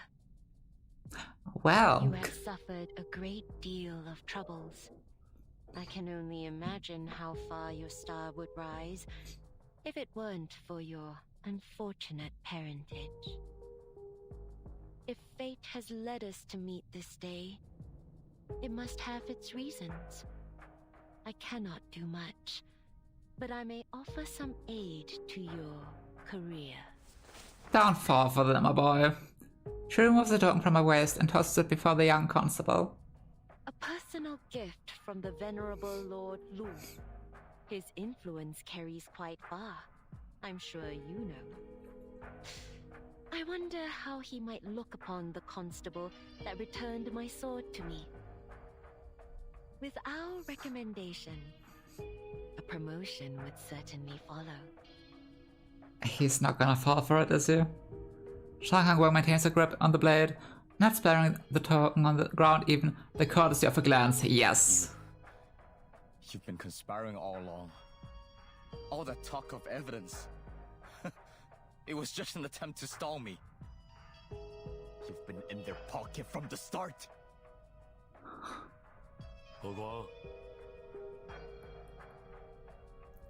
His commander interjects, attempting to douse the young constable's fiery accusations. Pick up the token.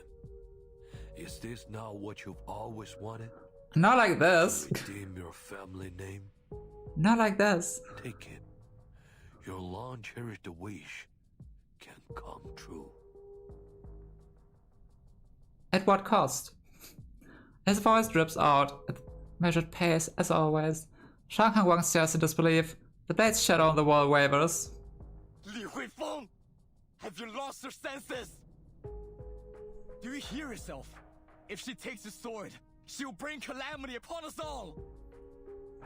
Not only do you act as an agent of evil, allowing her to harm your people, but you even dare to profit from their suffering! You... Yeah, sounds like basic people in high positions. The Taoist woman brings to laugh, as if the exchange had only been an amusing story. Agent of evil. Profit from their suffering. Yeah. Have you looked at yourself, Chief Cheng?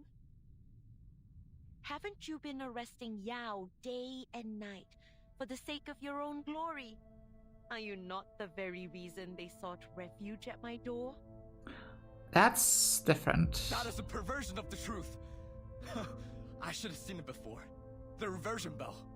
How else could our town have come by a Taoist relic? The parade itself was your doing. For all of the Yao you imprisoned and interrogated, you still had no knowledge of our designs, did you? Those poor, pitiful Yao, only wanting another day to live, crushed beneath the chief's boots in his hunger for power. Lies! They were arrested for deceiving the people, not for my benefit! Yep. Deceiving the people? And what lie was it that drove them to beg for the method of longevity? Were they deceived, or did they only accuse me out of spite after being turned away? Some investigation.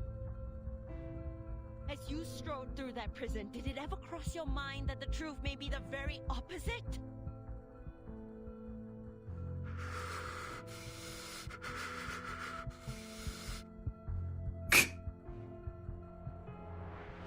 We only want a little more time in this world, Chief Cheng. Why must you stand in our way? Only a few borrowed days! We never hurt anyone!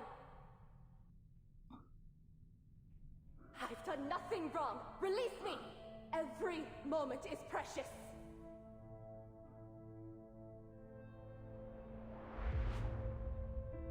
Cold sweat drops over Shang Hangguang's temples. He realizes with some pain that this one speaks the truth.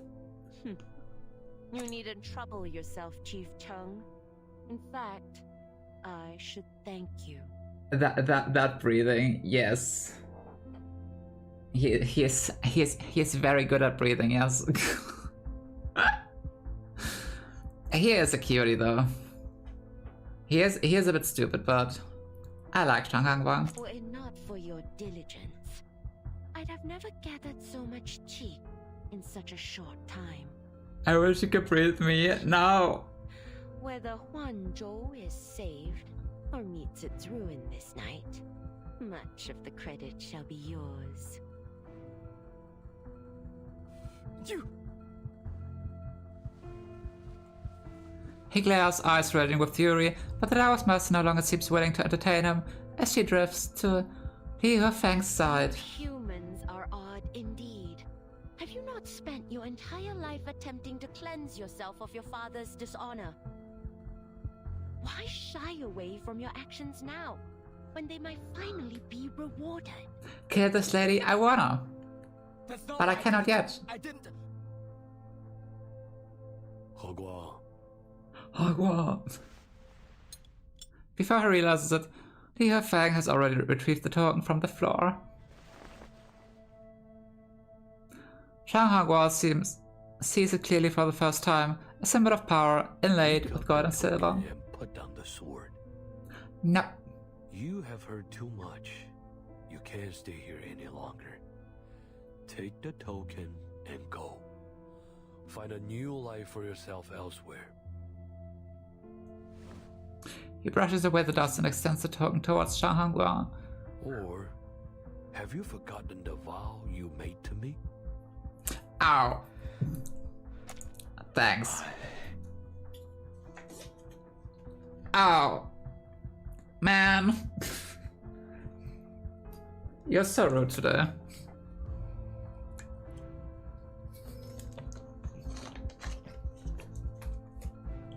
Thanks. What is your want? My father brought shame not only upon himself, but upon those who place their trust in him. I swear, I will not make the same mistake. It is said that a warrior is a warrior, and a bandit is a bandit. But I am not my father, and I will remove the stain on my family name. Exactly, you're not your father, so it shouldn't matter what your father did. You got that? Okay. All I ask is one chance.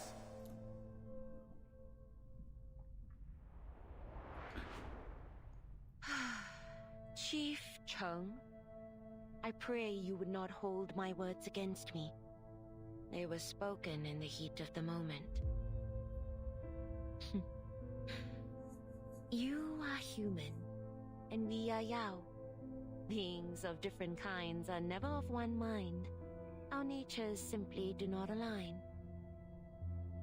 So your interests clash with ours. Why blame yourself for what was bound to happen? Between truth and lies, the voice grows instant. Let me read that again. Between truth and lies, the voices grow distant. They near, back and forth like a swinging pendulum. Though the autumn wanes outside, inside the air feels thick and stifling.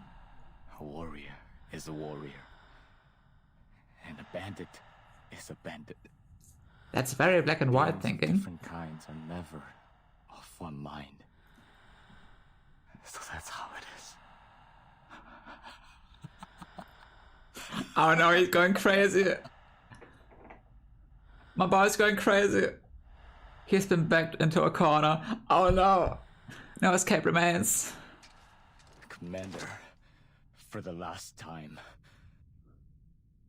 are you aware that Huanzhou now lingers at the edge of destruction? Under the lamplight, his mental expression remains unclear, but his voice hot, steady, and darkly calm. I realized I could have used YouTube all along. Yep, you could have. The shadow's finally working now. I fixed it. The crazier, the hotter I am now. Very true. Yes and no. I like my boys a little crazy.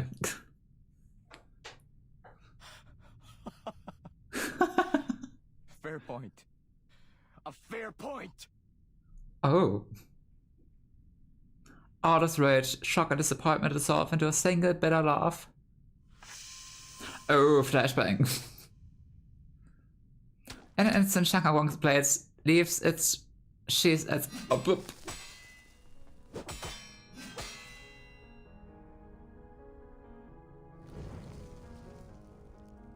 I should have known. You should have known.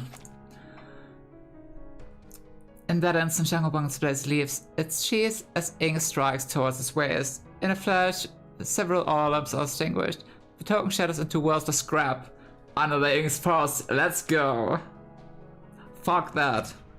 For years, I worked to prove myself to you. hoping my merits would prove the strength of my character. I was so fixated on my goal that I failed to see the truth. Now, I see it clearly. Seeking favor from people like you only led me deeper into dishonor. Pop off, my boy. He shakes his head ruefully, mourning years of wasted efforts. I never cared about promotions or power. Oops. I only ever wanted to do what was right. If I picked up that token, I will be betraying all that I believe in. Hell yeah. He tears his chief constable's token from his waist and throws it to Commander, you claim that it doesn't matter what you know. You think that I should be a soldier and follow what you say. But I see now. I am a bandit. And I always will be. Carrot Lagrove, let's go, exactly. Among your kind. Heck yeah! Pop off, my boy! And the flickering blade. He have blades flashes towards before his eyes. My father was once my friend. After what happened, I took it upon myself to aid you through your difficulties. And this guy reminds me of Hikari just by the way he speaks. Hikari Octopath? Yeah, Kai. I mean, yeah. But he's hotter than Hikari. So, But it seems you're too stubborn to be helped. He's cuter than Hikari. He may be a bit dumber than Hikari. But he has better character growth than Hikari. Step into the fairy ring.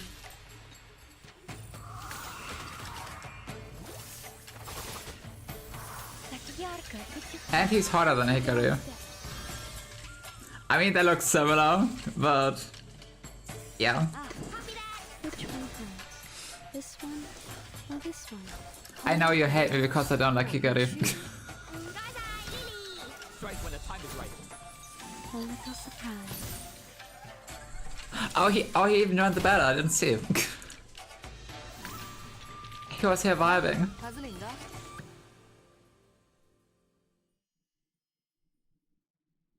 Wait, what the 5 people battle? Can we get more 5 character battles? Can they make it a main mode?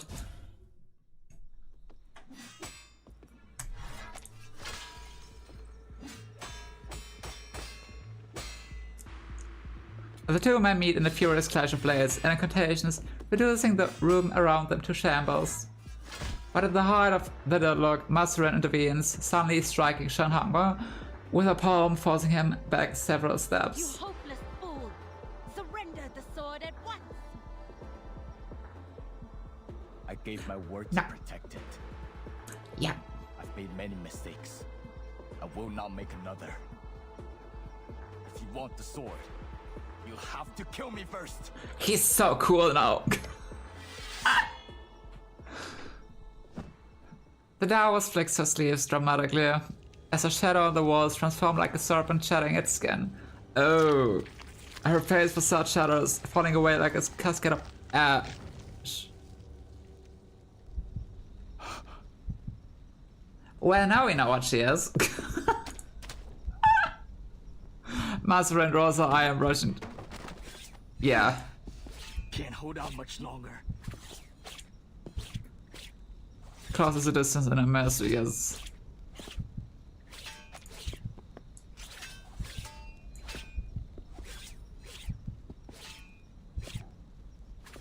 Well, is she a serpent or not?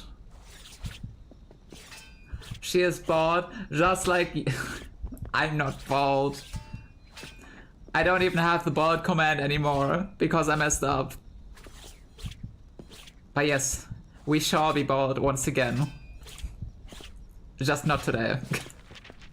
Dazed by her assault, he nearly misses the slip of red paper drifting past him. I'm forward!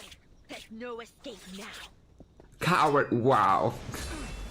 Ooh, cutscene. Take the sword! My thanks. I hope I'm not too late. The queen has arrived. I'm happy now.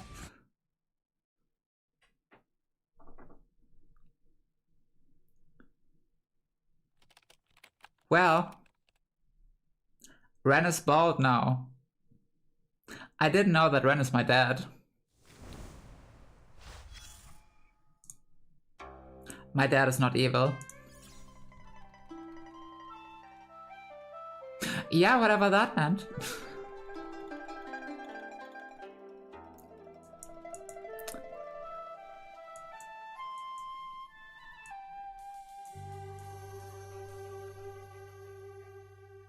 Yeah, whatever that means. Is everyone bald your dad? Yes. Yeah. Yeah. Do you wanna be my dad? Get bald. Oh, was it 1572? What was the era name for that year? I vaguely remember there being funerals and celebrations. It was the first time I cleared a G blockage of my own.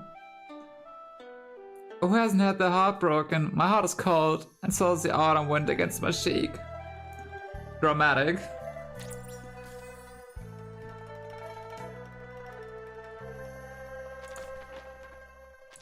Yoink.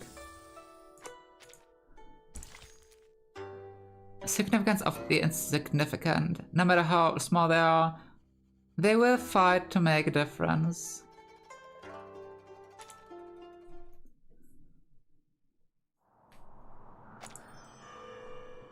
But so is Ren a snake, or is she still the tree what I thought? Because it mentioned snake, but I said like a snake.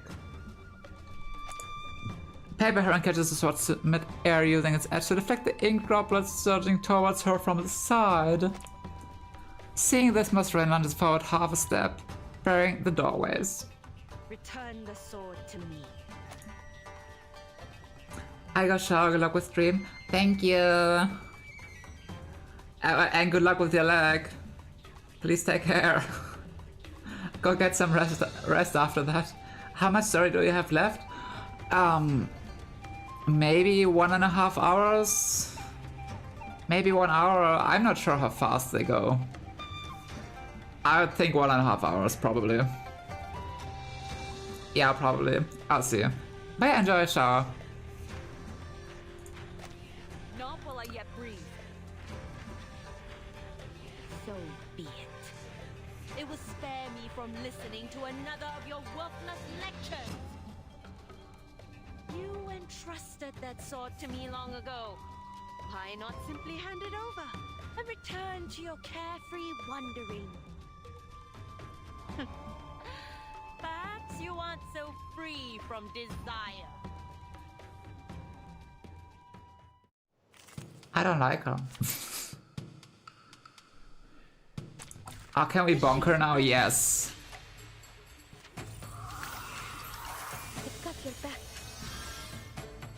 Does she have any special debuffs? Any special buffs? It pains me how you suffer, Master. I can't bear to see it a moment longer. So, I will fulfill your wish. She looks so funny now. Not because bald, but her face changed a bit. So long. Enough words.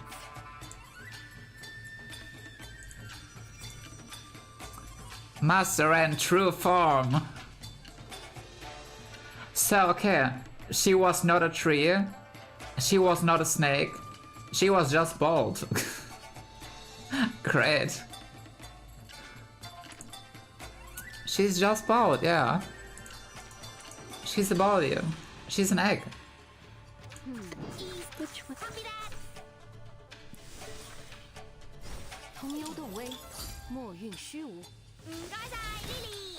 So anyway, then she died. Oh, that was tragic.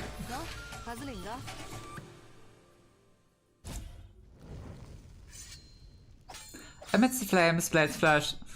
Paper Heron and Master Ren remain locked in combat. Beams blaze above them. Shang Hanggua dodges all collapsing timbers fall nearby, only now realizing that his commander has vanished within the smoke and fled into the night. Suddenly, as if 10,000 drums were struck at once, the earth trembles and What's going on? quakes. Did he get the sword? Paper Heron wisps around towards a patch of sky visible through the students' courtyard. Lanzhu. No, she has a sword. Has awakened.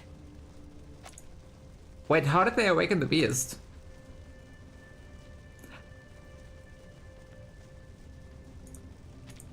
They are way here. How did they awaken the beast? The moment has come at last. You are weak, Heron. Your chi will not be enough to contend with Lanzhu. Keep the sword if you must. I will ascend with or without it. Are you a descent? Descent. Half Raven Lover rings out as she leaps away over the growing fires. She. Don't, Chung. Please get some rest, Queen. It's too late. I mean, we can't just stop the beast. We got the funny sword.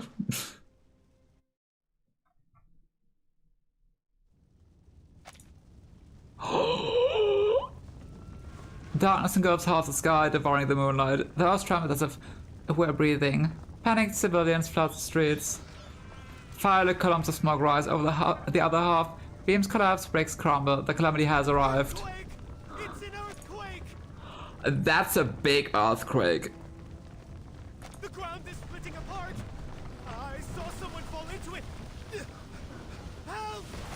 Oh, that's a nightmare though.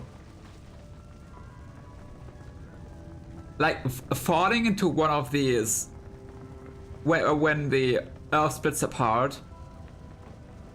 Imagine it goes back to I don't want to imagine it. Lots of sheep power gathered in one place. We get the seal on the beast so it wakes up. Oh. And because they all got. Oh, okay. I forgot about that, Tita. Thank you. My house! Yeah, that makes sense. That's bad. This is Lanzhu's power. That's very bad. Forcing its tea to surge just so she can siphon it for herself. She is inviting a disaster greater than any known before. I'll call it. Mayfly defeats the beast. Trust me on that one. Against the swelling trouble of helpless civilians, a parade advances, chanting above the panicked din around them. With a glass.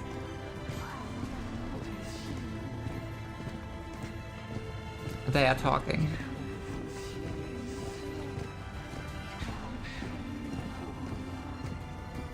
Exactly. What on earth is happening? The battle lies untraveled, but the end has begun. Oh no. Salvation and longevity. Oh no. Salvation? Longevity? How? Help us, Immortal One! They think Ren is here to save them. Ridiculous! Paper Heron stands amid the wreckage of the street, feeling strangely helpless despite herself. She holds the longevity sword, bows her head, and lets a deep sigh. This is all because of me. No. I brought all of this upon us. No. When the White Horse School collapsed, I couldn't bear to see the method of longevity disappear. I believed that sharing it with Ren would be for the benefit of all. But And it was her decision to fuck it up. Comes disaster, and how easily a well-intended deed can lead to peril. The method itself is not wicked, and those who put their faith in Ren are not evil in nature. But I entrusted a dangerous tool to the wrong person.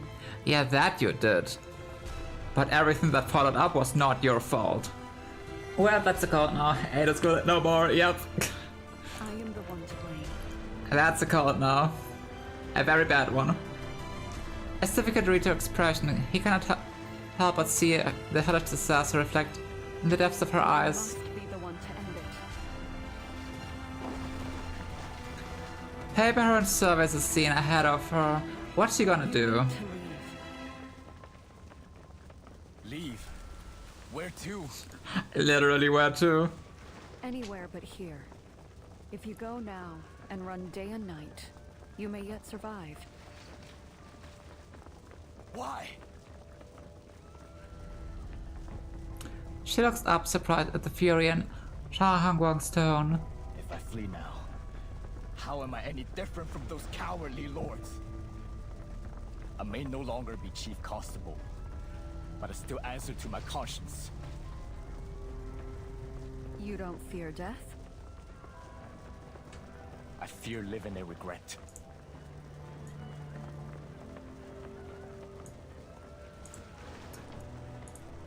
He clutches his fists. The fire in his eyes burns brighter than any mere reflection. You trusted me with your sword. I cannot repay you with abandonment. Li Huifeng has fled, but I still have his token to command the other constables. I will aid you in any way I can. Let's go. But this is no ordinary crisis. I cannot guarantee your safety. All the more reason. I'll come find you, once I instruct the other constables to evacuate the townsfolk. Seeing the unmanaged resolve, Paper her and nods. Be careful. Be careful, please. They exchange a quick glance. Shang Hanghua turns and leaps back into the burning ruins. Paper Heron casts an incantation and vanishes from the spot.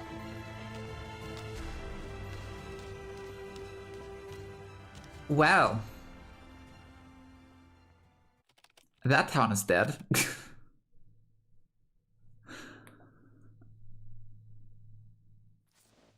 But now I wonder, when so much Qi gathered at one place and the beast awakened, did the beast immediately kill them? Or is it gonna absorb them? We'll find out.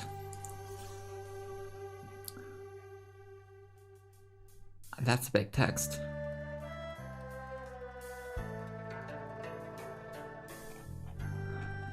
First I'd like to thank everyone for the help. I'm a history graduate student currently researching the family history of the ladies of also of Grand family that produced many imperial scholars through the Ming Dynasty. This already settled in Shuo County but relocated to Shanchuan sometime after the 17th century. The family rule stated that this was to escape a disaster in Shuo County. The received reliable advance warning and navigated several days before it struck, sparing the family from casualties. The Lees weren't alone. The Liu, Shen, and Li families also all have recorded the departing Shuo County around the same time. And cross-referencing their accounts confirms the timing alliance. All of them lived in a period surrounding the disaster. Oof.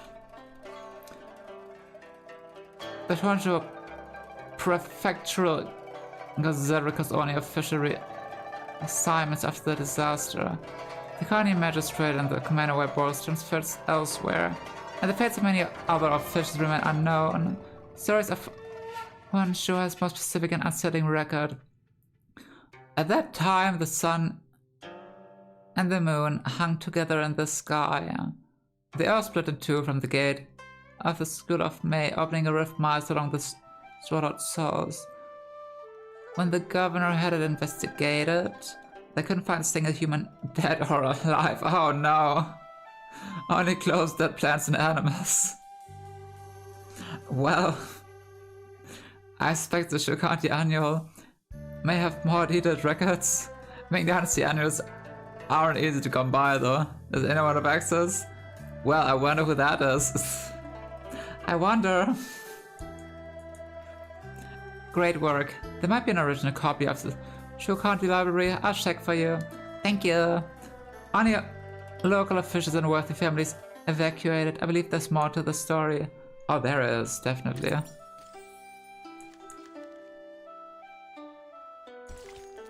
Wow. What's that?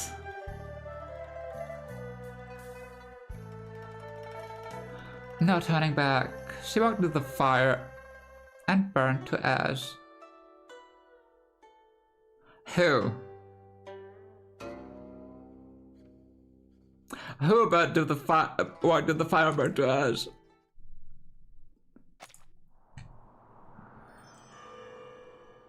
No turning back. I have a bad feeling for some reason.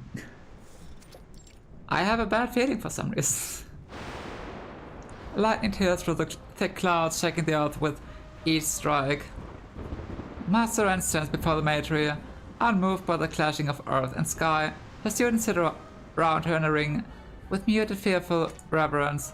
May flies among them, sitting at the front.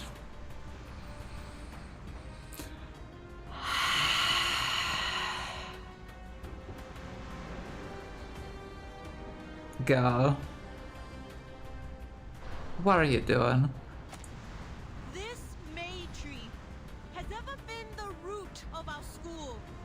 And now, it is the key to our greatest triumph. Yeah, so...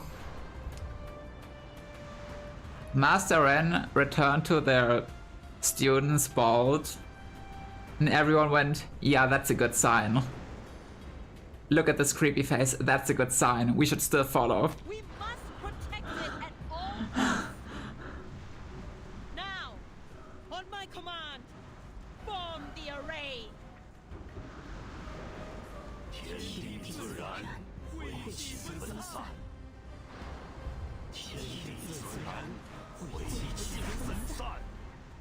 Nah. As the believers channel the energy into the array, the ground shakes violently, and a massive sinkhole opens around them, sputtering sand and stones. Soon after, water wells up from the pit, forming into a lake. Golden rays shoot out from the lake, projecting their light onto the clouds like a rising sun.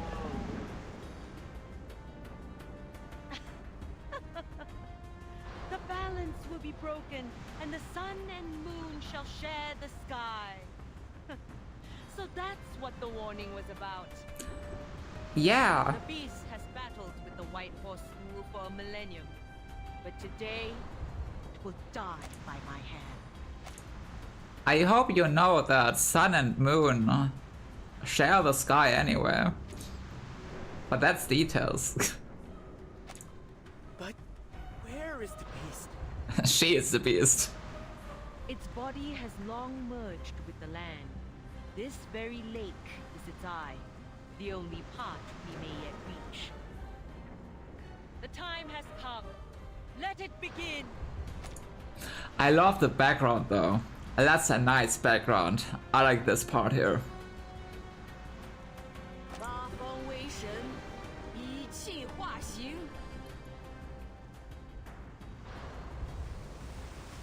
Master Ren begins incantation and chants. A typhoon erupts around her, whipping the near lake into a fronting whirlpool. Beneath the golden shimmer, a bag of array appears at the lake's edge, locking it down like a cage of light.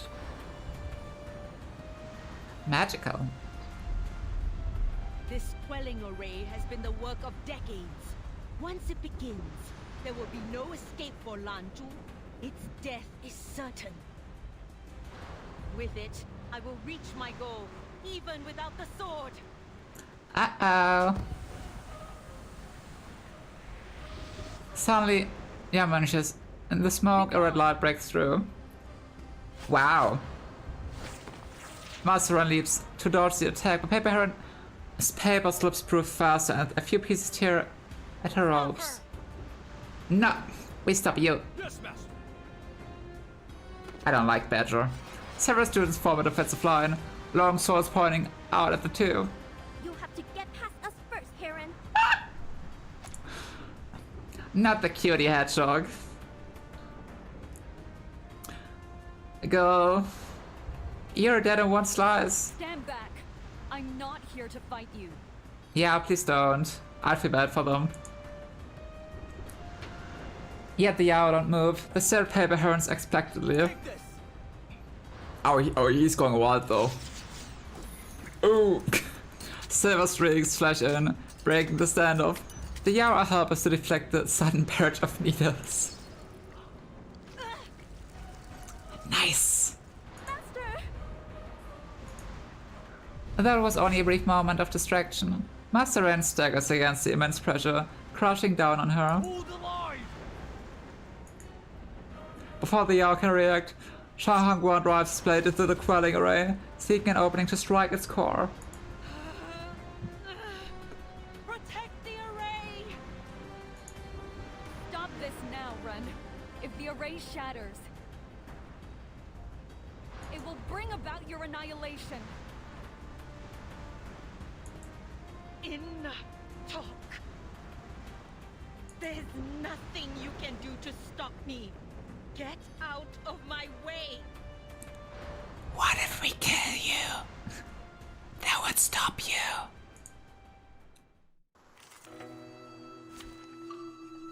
Final boss time, let's go. Is it the beast or Ren though?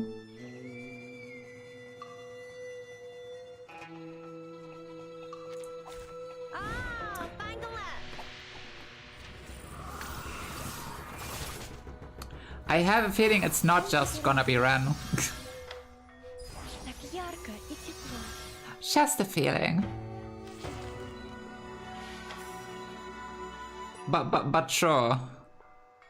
Yeah, I want more of these 5 people battles. There, wait, you don't see it. Our boy's here too. Okay, I'll go here in the corner for a bit. I forgot what he does. It doesn't matter.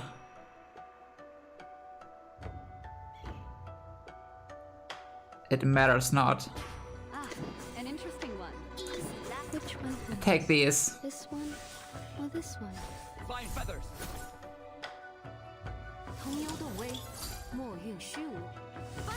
I wonder how many hits she's gonna take. Wow.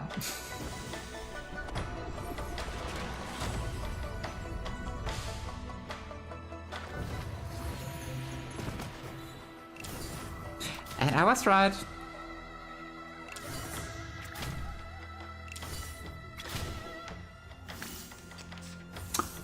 Oh, wait. Oh, that's kind of fire, wait. I've got your back. Like, I get that she's a tree like this. But these also look like dragon legs. Yeah, it's literally scales here. I like this design. She's absorbed too much tea from both her students and Lanzhu. Different forms of tea conflict with each other. They're twisting her physical form. Ah, okay, so she is... So that's the beast part, that she... Wait. Ah, Ethereal She, okay. I forgot to read that in the previous fight. Interesting.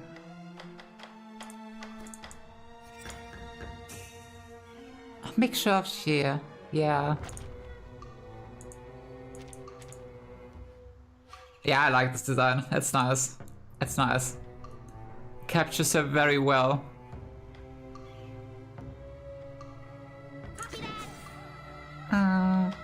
We did that and that. And that and that and that. Big impromptu. Big impromptu.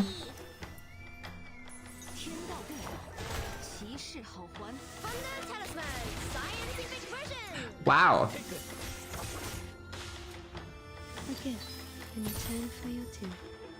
She doesn't want to die.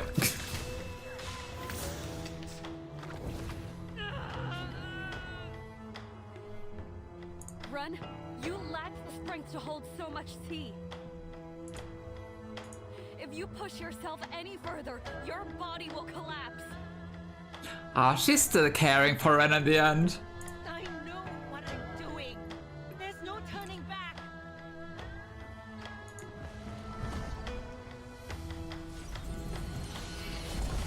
seems dangerous. Easy now. Well, Don't take your own steps. I've got your back. that was a sad fight. But it was pretty. It was pretty. Everyone, protect the array! Oh, she's not giving up. Get into formation. The array mustn't fall. Oh, is there more to it? Stop this. Killing Lanchu will not bring you longevity. It will only serve to make the calamity greater. We must transfer our chi to Master Ren.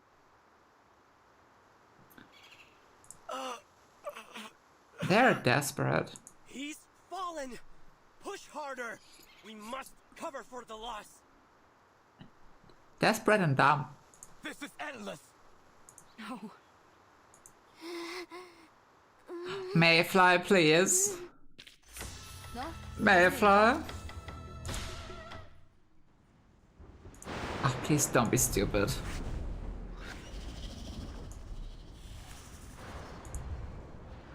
With an earth-shattering scream, Master Ren's body shrivels up like a bird's. Oh no! Shrivels up like a bird's grave. Bloodstained fragments scattering apart like maple petals. The wind reveals her human form and buries the fallen believers. Well. Paper Heron struggles to reach Mayfly. Mayfly, you mustn't feed any more of your chi to the array. You're draining yourself away.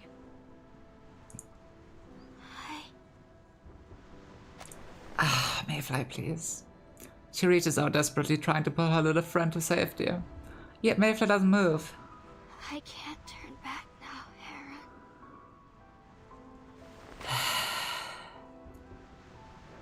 Struggling, she pulls the amulet from her pocket and lays it beside her along with that wrinkled note. Thank you for helping me get this far.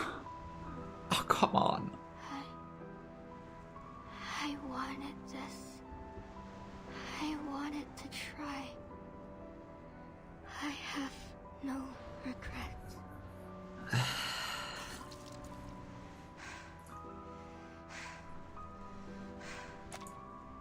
She slumps over, unable to even pull herself up.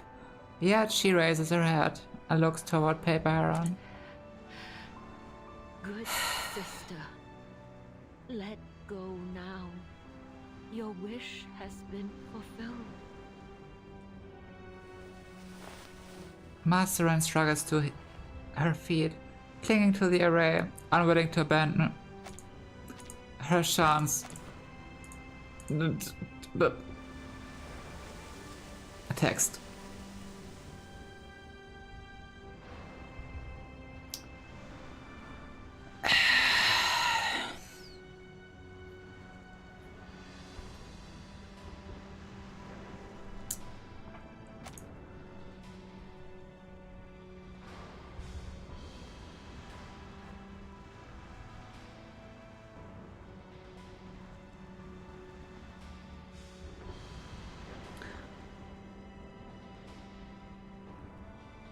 She's not dead. The wind whips and howls around the lake, then as she at last runs out, Mayfly's body collapses. She's not dead, come on. The amulet and notes are swept up in the typhoon and torn to shreds. That's not a good sign though.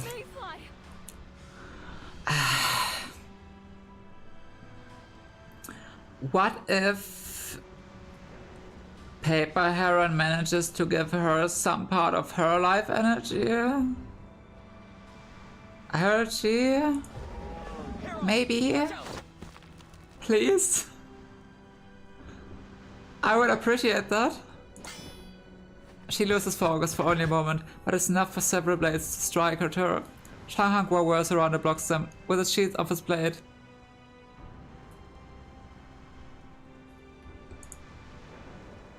Her strength fails, so Paper Heron suddenly feels as if the sword in her hand were as heavy as a mule. That's heavy.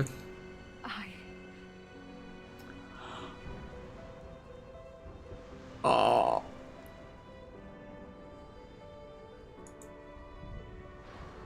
Black clouds press down against the sky, thunder rolls The earth just open and slams shut. Sheets of course and sand billows through the air. One show's lost. Cries of anguish fill the streets. Even the constables can barely protect themselves. There's no place left to run. Behind Masuren, more Yao fall. Fox hair butterfly. Paper Heron looks to Mayfly's spot. Nothing remains there but a tuft of reeds, trampled by other frantic Yao.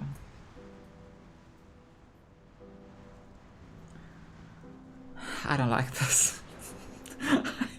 I don't like this.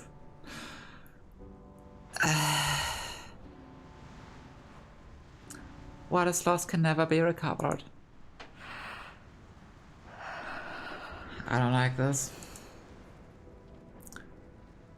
Countless torn fragments swirl around, caught in the raging typhoon. They drift past her like everything in the world always has, leaving nothing marked on her stone heart. Why?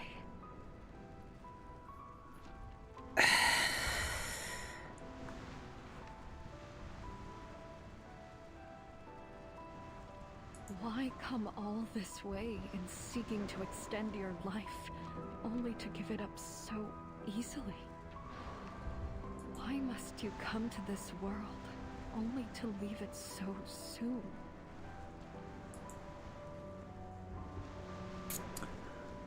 A question that might as well be asked to all living things.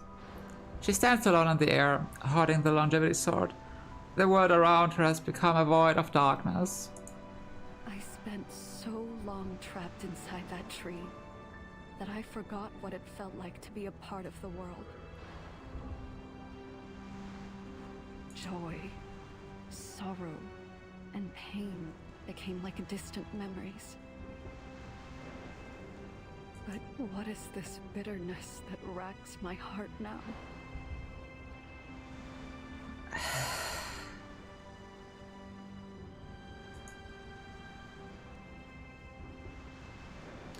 She lowers her head and examines the swords in her hand. Some of the sheath stored inside the longevity sword flows out into the array, poured through the air like silk drawn from a cocoon.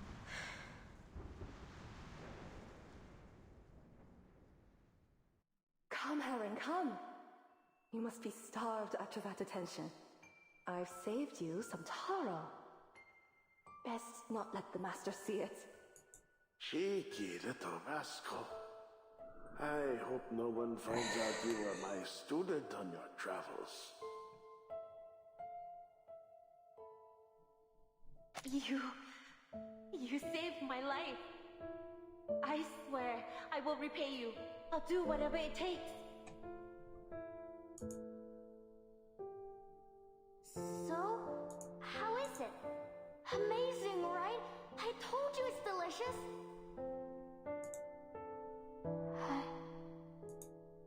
I wanted this. I wanted to try. I have no regret. Over here, under the May tree!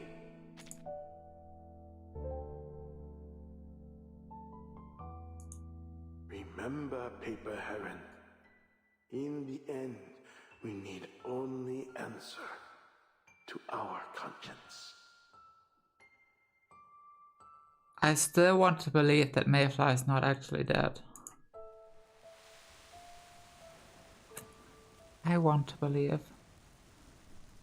The scenes she replayed countless times over 100 years now vanish from her in a single moment. Paper Heron tilts her head back, and a single tear shadows against the sheath. I understand now.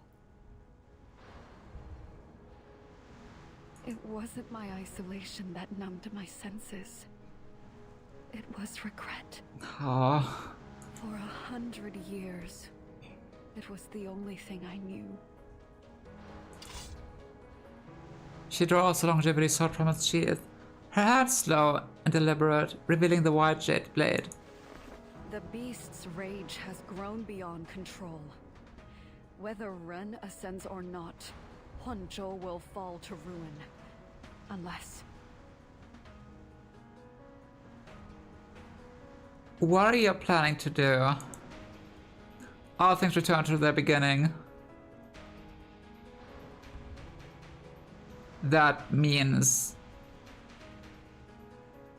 undoing what she did. Master, now I understand why I survived. I have an unfinished purpose, and now I will realize it. Is she gonna die or lose her immortality with whatever she's gonna do?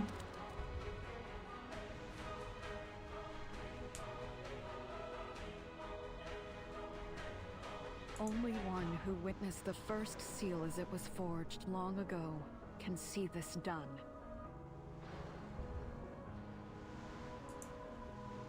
Far beneath her, Masaran takes notice of the sharp change in her former teacher. Karen, what do you think you're doing? Oh, what is she doing? Maybe I went on the wrong thing here. Shatter the sword, those Yao will have died for nothing, and the White Horse School will be gone forever.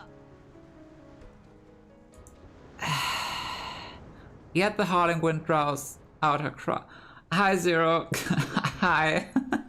I hope you're doing well.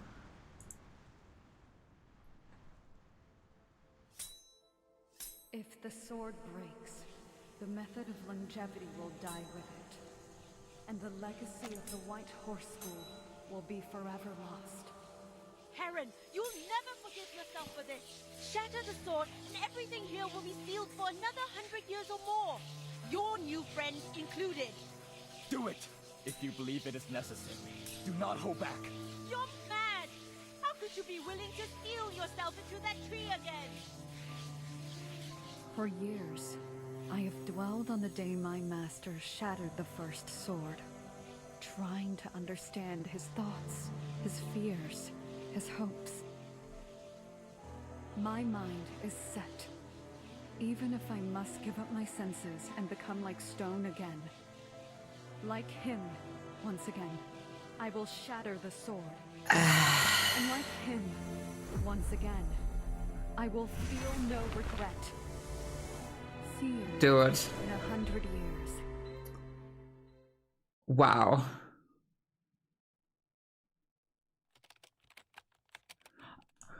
Wow. What a to be continued. Damn, yeah. Damn, for real, actually. Was Rennie? Yes, she was. I mean, in theory, what she wanted to achieve was good for a couple of... was good for some people. But in the end, it was destruction, you know? So, yeah, we can consider her evil and bald. She turned bald, Zero. Ren is my dad now.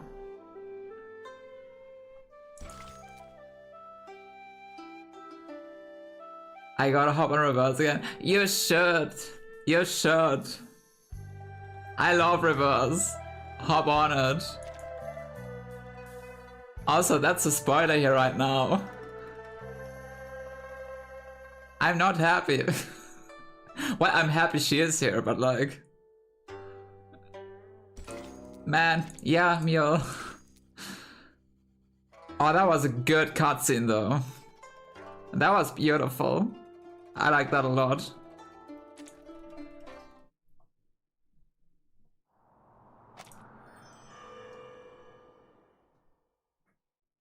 Well, that was definitely a decision that was made, huh?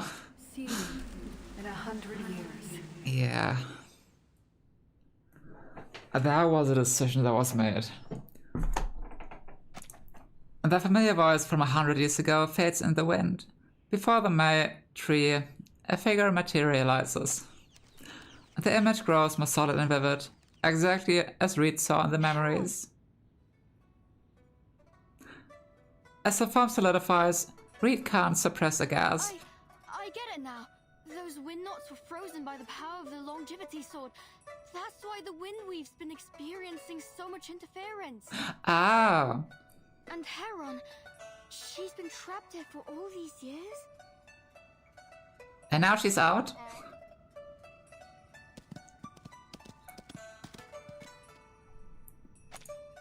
The mood trots out happily, eager to bring its friends out and ear together at last. It's so funny that the mule survived. The mule is here too. Why not? Seeing Reed frozen in place, it generally tugs at her, taking a blade of grass on her head into its mouth. She's not a snack. Yeah, she's not. You are a snack, Book. She laughs at the old mule, reluctantly trots aside, and lingers behind the May tree. It is good to finally see you in person. Read it. I sincerely apologize for the trouble. There was little I could do from within the seal. You look well, though. I'm glad. It's so funny that she's caught Reddit. Incredible. When you said you'd find me, I didn't think you meant like this. It was you, wasn't it?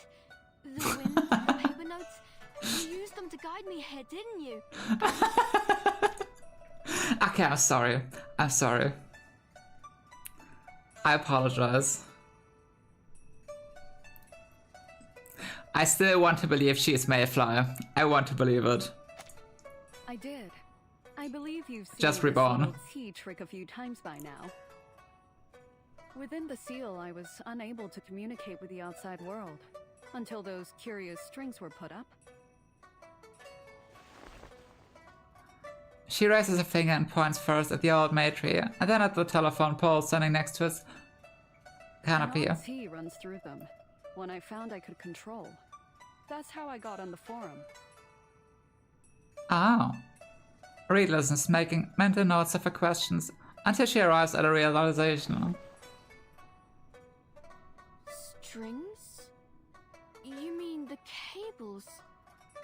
You're telling me you can connect to the internet through Chi? It is a remarkable technology, though at times the T would disappear. When that happened, I could no longer reach you. Well, as much as I'd like to dive into it, I really would. Let's save it for another time. Kinda on a deadline here. She stops and stares at paper, Heron. I did what you asked, Heron. I untied all the knots. Now it's time for you to hold up your end of the deal. What was her end again? You said that the method would die along Alright. with the sword. So, you never really planned on passing it on to me, huh? Or, by teach me, did you mean showing me your story in the wind knots? She studies Reed. Her smile and tone are just as Reed remembers, light and warm. You are so very much like her.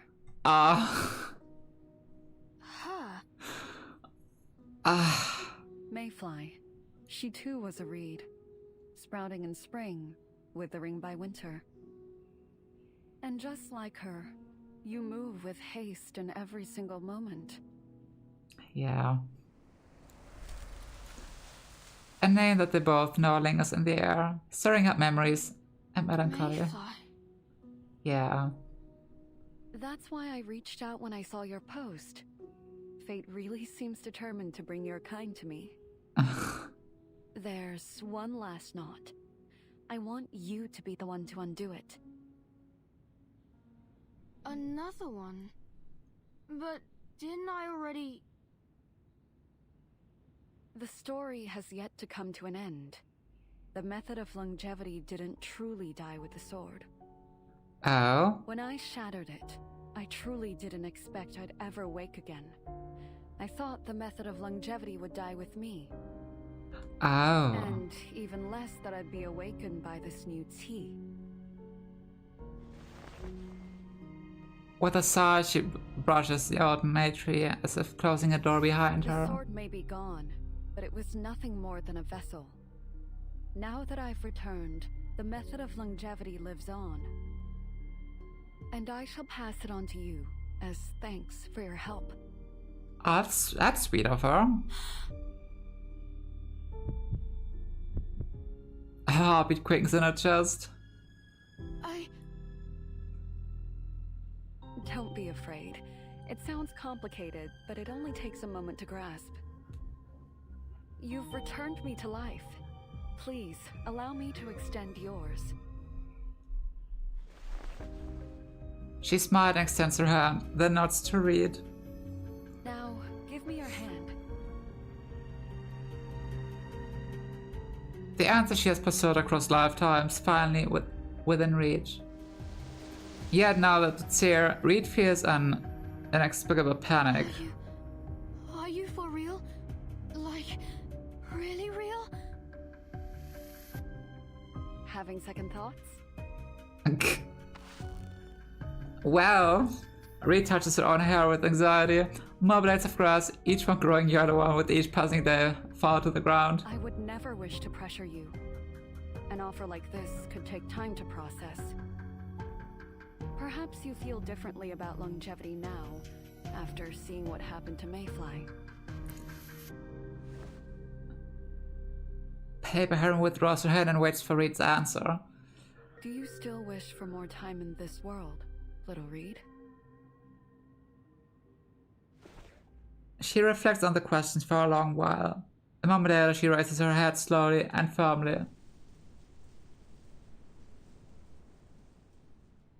I do. I know Yes. my time's short, but I still have a life to live, just like anyone else. And I have the right to live as long as I can. A good answer. Even if it's hard, even if it's impossible, I can't stop just because I'm scared. I want to live, to see more, write more, experience more. I'll do anything to have one more day, one more hour, even one more minute to live.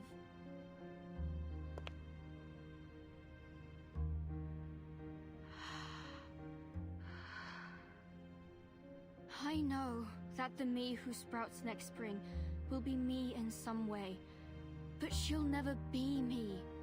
My goals, my experiences, my thoughts, my work, they'll be lost forever.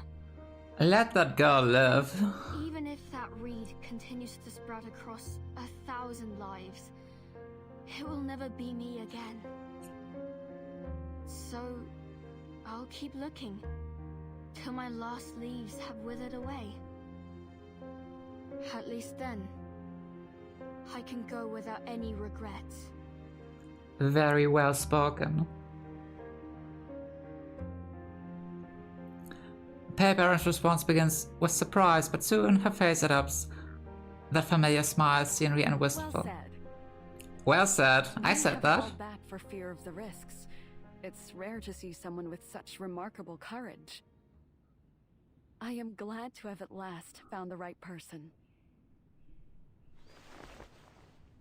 She extends her hand a second time, offering Reed a sincere invitation. Then repeat after me. 天地无极，任我裁量。 Reed reaches for the ending, an answer she has yearned for. Her fingers meet the rough bark. 任我裁量。 Frozen wind cascades from her fingertips, then begins to flow. Suddenly, the illusion before her eyes shatters. Another unexpected figure emerges from within, laughing. Finally, after all this time. Nah, dude. Nah. The figure beneath the maid tree brushes away the air from her shoulders. Reed steps back in shock. The name flutters on her tongue, as if she's unable to believe it herself. You're Ren? Indeed. Now, come and pay respect to your master. Can she die, please? So, it was you who sent those messages on the forum, not Heron.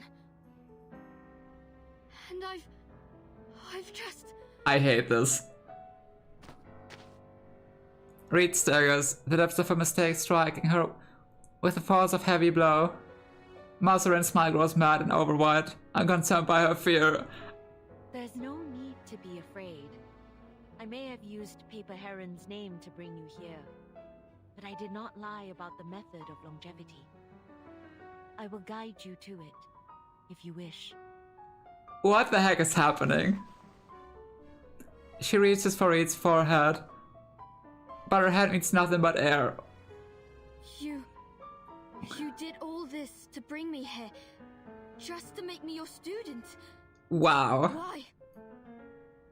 What are you trying to do? Her question is met with a mocking laugh. I had hoped you were wise enough to not mistake my kindness for malice. All this fuss over a borrowed name, and yet you overlook the truth. I am your only hope to attain longevity. How is she even still there? Everything has a price. If longevity is what you desire, you must take the risk and pay it. Imagine the mule. The mule's gonna turn into Paper Heron now and stab her in the chest. I came so close back then. Trust. Lanju would have been long dead if Heron hadn't stood in my way. I never thought she would be mad enough to shatter her school's legacy just to seal me away. The rising wind nearly swallows up her words. So much time has passed. None who remember those days now live. Only you and I. But now even the howl of the wind is lost beneath the roar of cracking earth. No. All those lives wasted because of her. You're not gonna... Ignoring Reed's shock, Mazarin flicks her sleeve sharply, and a patch of ground near the May tree's roots sings, "What?" Water surges from the cracks between rocks and soil, carrying panic fish along with it. What? If those cables hadn't been built, I wouldn't have awoken so soon. For that, I am grateful. I should thank you too, for untying those knots and freeing me from the seal. You see, unlike Master Heron, I ensure those who aid me are properly repaid. Come here. She yanks Reed close. She gathers in her right hand as she aims at the nearly formed leg. Leaves fall like rain from the tree as the earth buckets ripples bounce across the water, and the water continues to rise. Today the beast will fall, and I will ascend triumphant.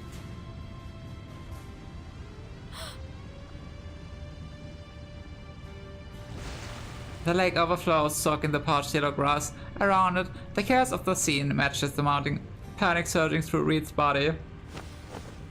Forgetting everything else, she grabs at Mazarin's arm. You can't do this! Jen? She stumbles, almost falling into the lake.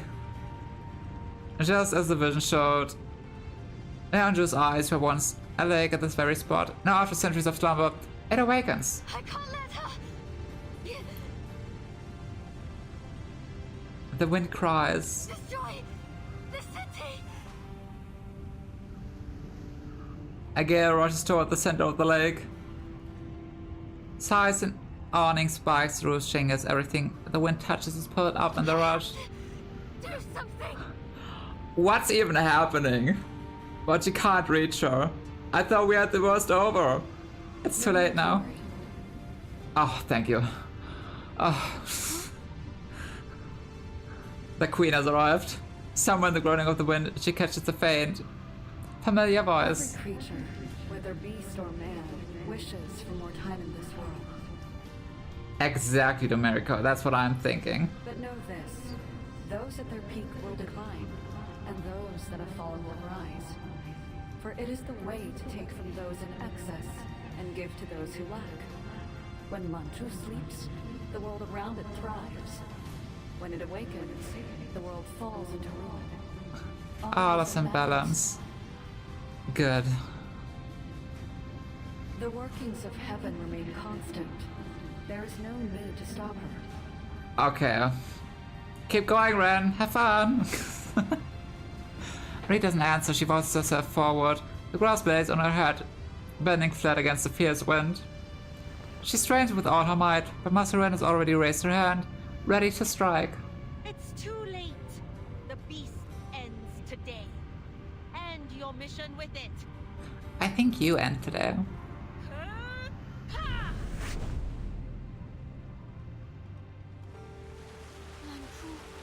Oh. The beast is weak, but my teeth, it flows out from me. What have you done, Heron? I will never. 八极银河，气入玄玄，三光无名，皆失其路。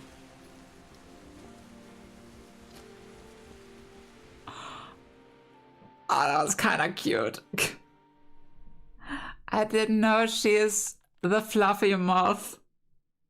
Oh, I like her now. She's a bit fucked up, but I like her now.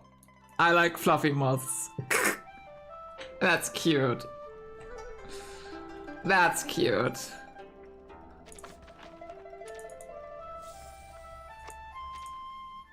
Yeah, then I was very wrong. She's not a tree. She's not a snake. She's just a fluffy moth. Cute. Anyway, long time no see. Even after all I've seen, I'll stop by the riverbank to watch the swaying of the little reed.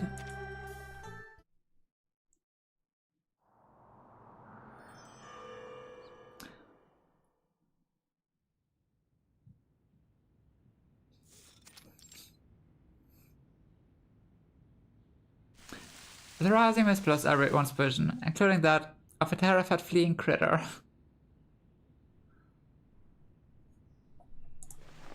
A hand reaches in and lifts it up with ease, saving it from falling into the growing cracks. She remembers when they first met. She had been just as miserable then as she is now. A burning ozone smell hangs in the air. Paper Heron sits beneath the May tree and looks up. The lightning is gone. She sighs in relief, then glances toward her feet.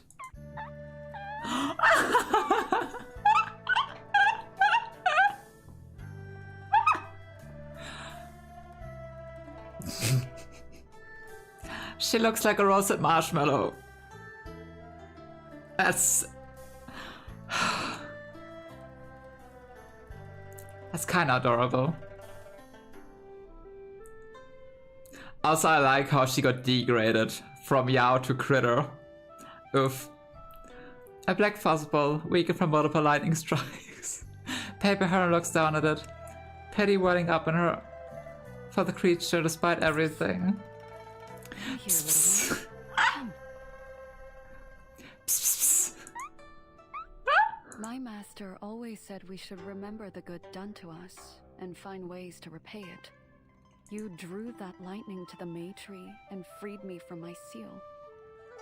Though it was an accident, I have reaped its benefits.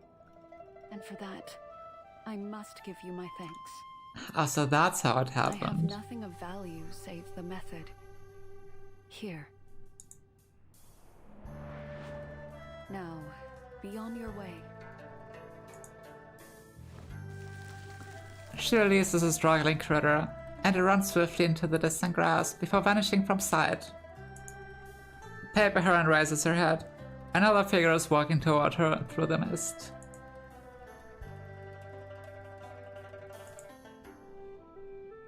The editor studies this new woman with a familiar face, cautious not to make the same mistake. Paper Heron, is that you? Is that you for real this time?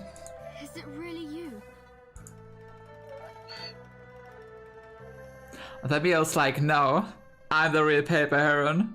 Don't trust her. The old mule inexplicably is safe despite all the calamity, trots over and whinnies affectionately. Paper heron puts its head and smiles at Reed. Yes, read it. It's the real me this time.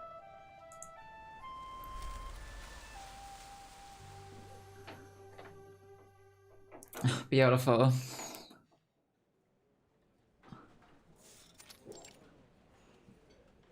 That was great.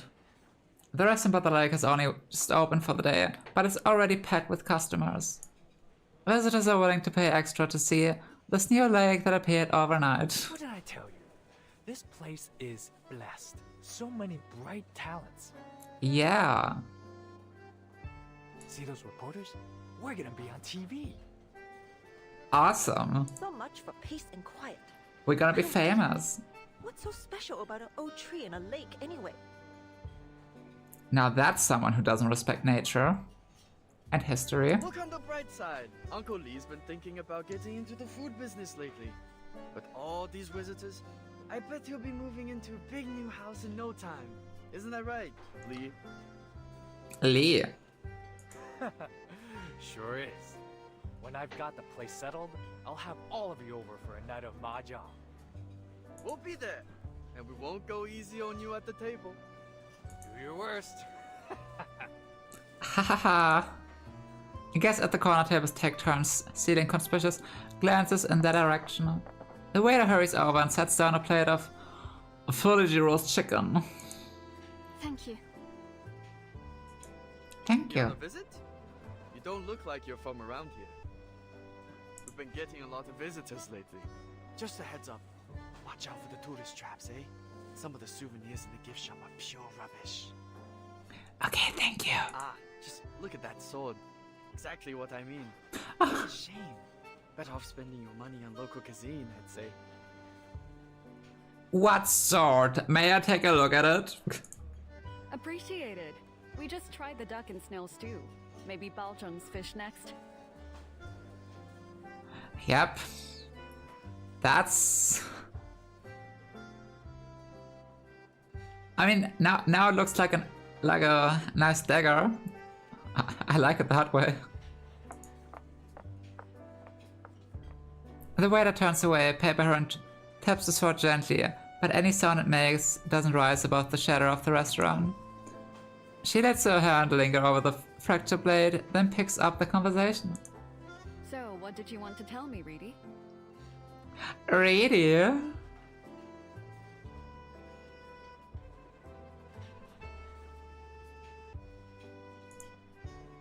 It's not a big deal, really. I just wanted to say it in person. I'm sorry, Heron. The words pour out bitter and regretful. I shouldn't have fallen for Rin's trick. I knew something was off about her, but I guess I got greedy. I mean, you couldn't really know. You couldn't really know. If you hadn't come to my rescue in time, There. It's over now. We needn't worry about what's in the past.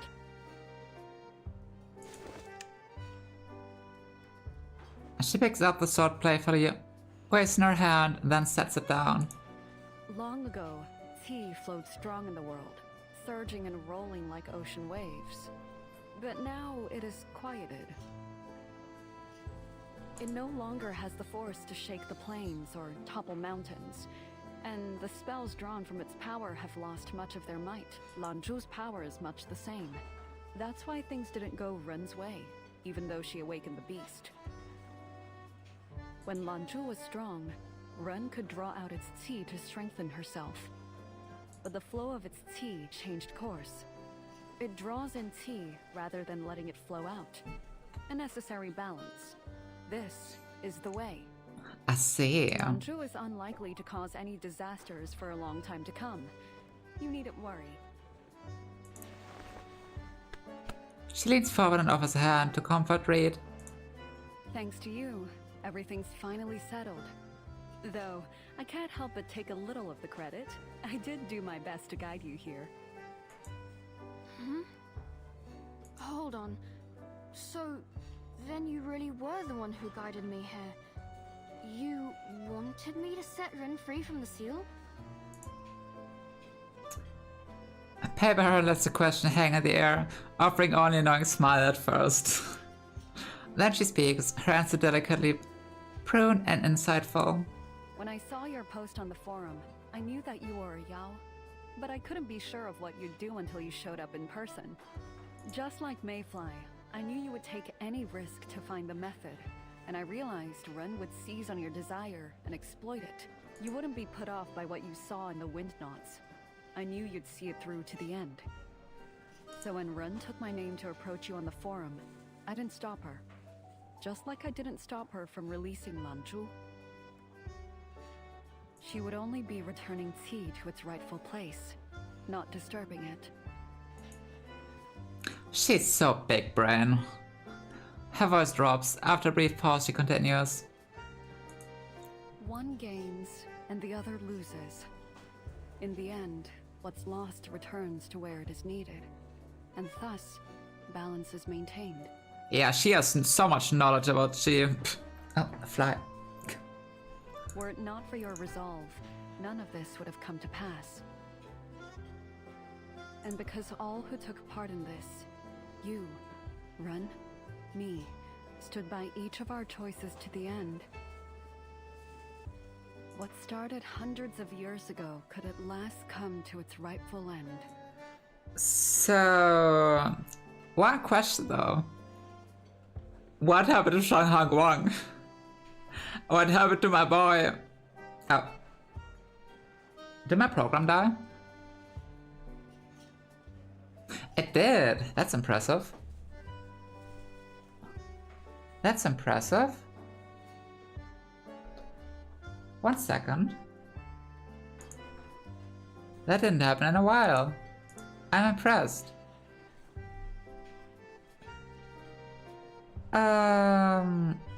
Where is the thingy? Where is it? Oh, so close to the end even. But sometimes it be like that.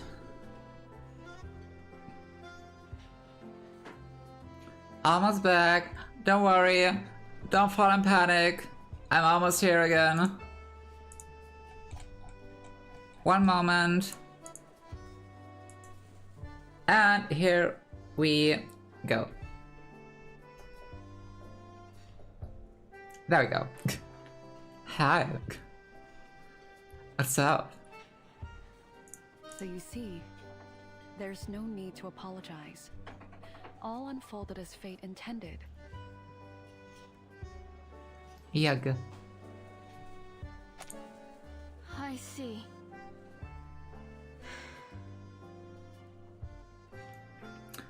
Reed lets out a long breath. Her grass blades. I haven't found longevity, but at least I found a story worth telling.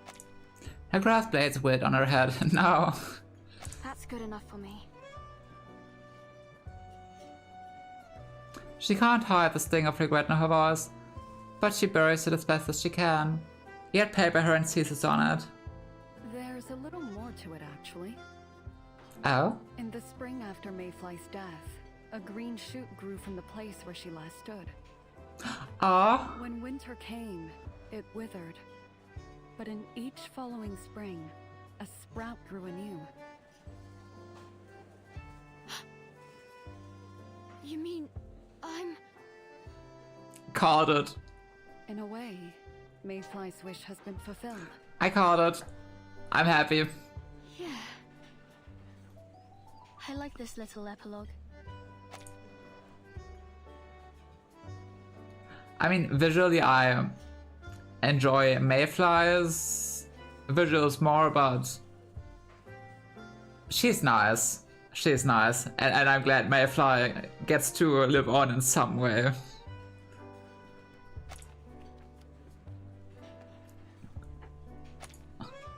Yeah, I caught it at the very start even. No, not the very start, but like very early on. I was hoping for it. I'm planning to write a couple more stories before winter comes. I hope the read that sprouts next year likes them too. I hope.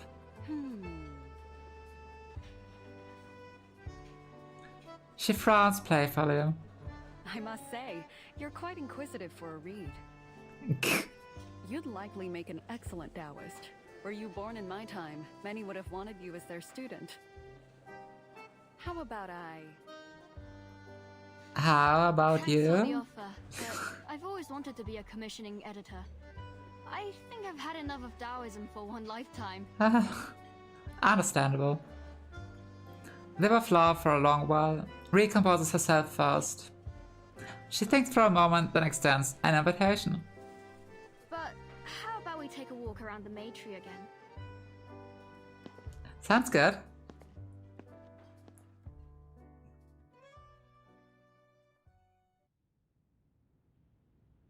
So where's Shanghang Wang? Two figures approach the May Tree. One crouches low, the other stands nearby. Paper Heron looks up at the tree full of red blossoms and pats the bark as if greeting an old friend. this old thing will soon bloom more beautifully than ever. The editor examines the stone bricks around the tree, apparently recovering from some odd houses that collapsed years ago. A half-buried stone catches her attention. Ah, it's that stone. She bends down and brushes away the layer of dirt covering its face. Come on, Reedy. Come on, Reedy. We'll have some time if we take a shortcut to the streets. Oh, sure.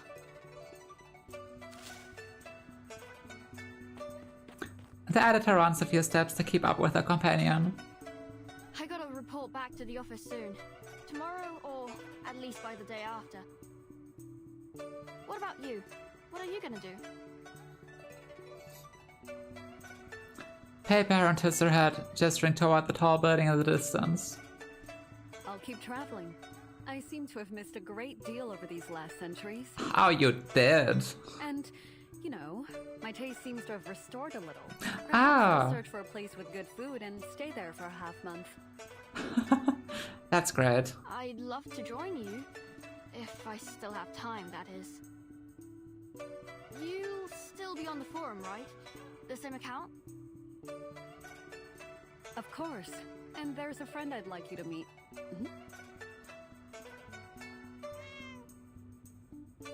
Shanghang Wang.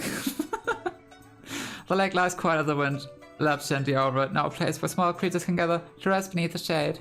Paper Heron scoops up the forepaw and strokes a sleek coat. Little one, are you from around here? How about some fish for supper? Yeah, let's go. I like fish. Seeing the cat launch contentedly beside them, Reed rests her head on its bark as well. She remembers her last question. A friend, huh? Someone else you met on the forum? Who are they? Any idea what kind of food they like? There's a couple restaurants around here that look good. You needn't worry. He'll be grateful to eat anything. And in fact, you already know him. Here is a Shanghang Wang. Last time the seal took away my sense of taste. But his, at least, seems fine. It is. He will have awakened by now. We can discuss it on the forum later. Let's go. I have to say, the internet is quite amazing, connecting people from all corners of the globe. It is. It sure is. The editor gazes at the silver line, where the lake meets the sky.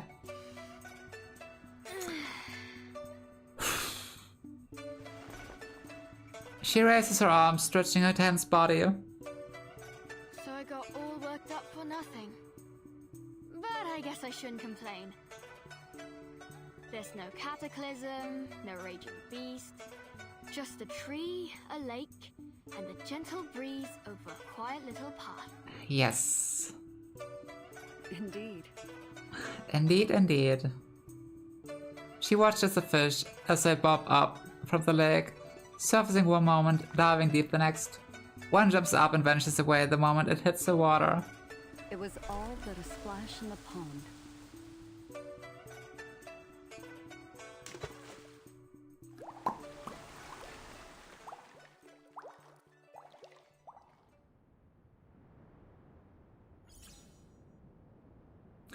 What time is it? Oh, Shanghai Guang. Yeah, what time is it? Welcome to a year that's not your years. A funny guy. At the end. That was nice. That was nice. Is there more text to read? Yes. Okay.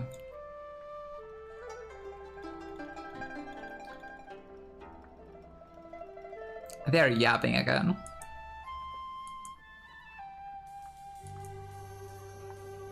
Nonsense. Okay. I have to share a supernatural experience. That May tree in the Central Park is genuinely haunted. I've been working night shift as a security guard at the Central Park. Oh no! The one with that enormous May tree right next to the Immortal residence.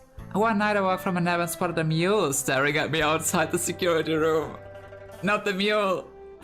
It had copper coins and red paper hanging from its body. Not the kind of things you see nowadays. Creepy. I froze and eventually I wandered off. Honestly, it shook me up. But it was just a mule, so I pushed through and kept the job. Then one day, everybody on the May tree dropped. The same night, while I was on patrol, I spotted a woman in red floating beside the tree from across the park. She was humming a little tune and drifted right past me. I ran off. I told my supervisor the next day, and he didn't believe a word of it. He even accused me of slacking off. That's some age. After that, the tourists showed up and the May tree bloomed again. Last night I ran into something under the tree once more.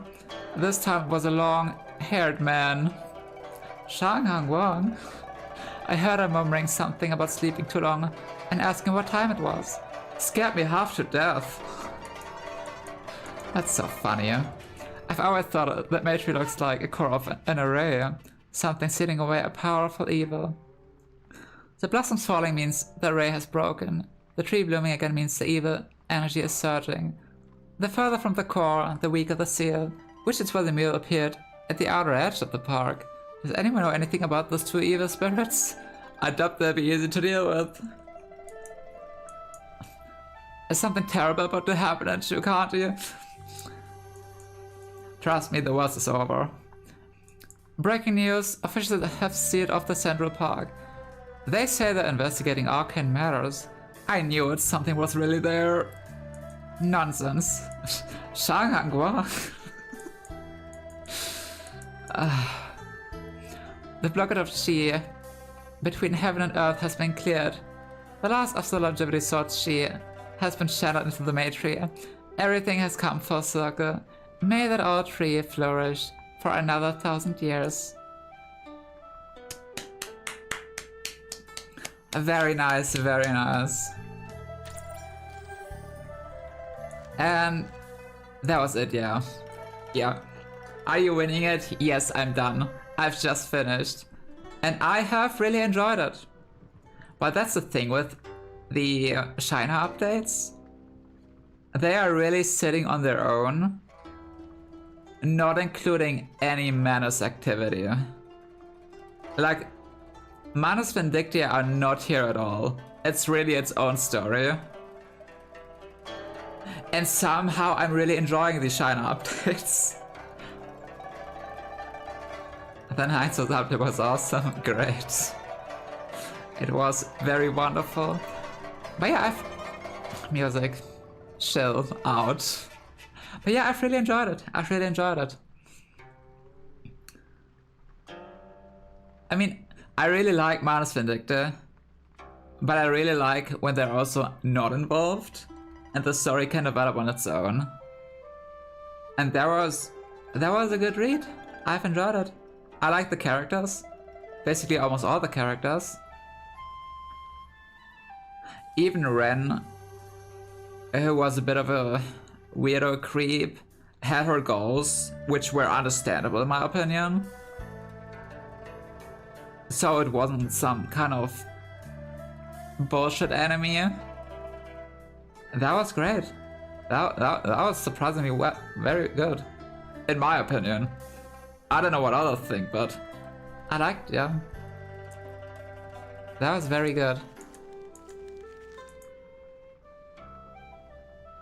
That was surprisingly very good. Big fan.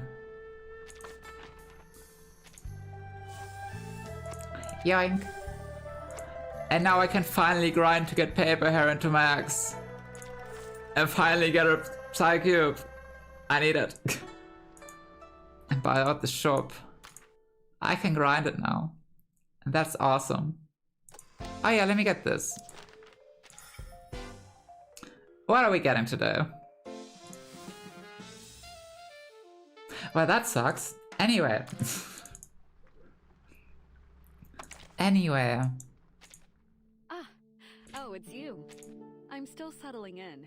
Not so used to staying in one place, see? Especially with so many visitors. Lucky for me, I have a few more centuries to get accustomed to it. Yeah. Is the anniversary stuff still running? Yes. It is a half anniversary update, yes. So most of it should still be running. It's been like 2 weeks. The update goes 6 weeks. So most of it should still be there for you. Yeah, I think so. You should gamble. I will not gamble today, I'm sorry. It's not merely a matter of learning. I'll not gamble today. I'm very sorry. Cultivation of both body and mind. Now let's see. Whence does the May flutter and fall? Good question, Queen. Very good question. And I don't think I'll do anything else now because... There it goes. Go. Now, don't look like that. I'll make you another next time. Deal? Deal. But yeah, I cannot sit anymore. I really gotta get up. Get some food. Do some other stuff. But I'll try to stream more on the weekend. Possibly even reverse. Combat stuff. Possibly. I kinda wanna go deeper into the... tides of thought. Like I'm only at, oh wait, you can see it. I'm only at 1.7k, which isn't high. But yeah, I might do a stream where I try to get higher on the weekend for funsies. That could be nice. I'm gonna suffer, but that's gonna be nice. But yeah, we'll see, we'll see. We'll have a good time. We'll have a very good time. Okay, now let me quickly check something. Let me very quickly check something.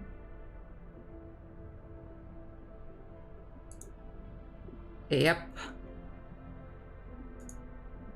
Everyone who I would have liked to raid now is offline. So we'll just keep it at that. We can raid another time. So yeah. But yeah, like I said, maybe we'll do this mode. Maybe we'll do this mode on the weekend. Who knows? We'll see. I haven't planned anything for the weekend yet. I don't know how much I'll stream on the weekend. I'm still figuring stuff out since my long break. So we'll see. We'll see, we'll see. But yeah, that was nice. I like the story here, yeah. Very good read. Very good read. Get it, read. Because she was... read.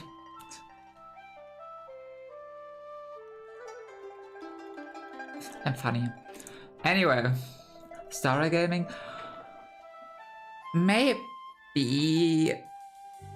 Maybe I might also play it next week.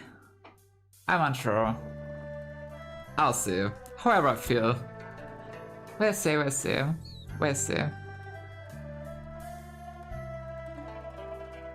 But yeah, that was it. That's it for today. Yeah. Again, exactly 4 hours. I'm just stuck to 4 hours. That has become a good amount of streaming time for me. Okay. Anyway. Or actually, let me check something. Let me check something real quick. I gotta check that real quick. Please stay seated.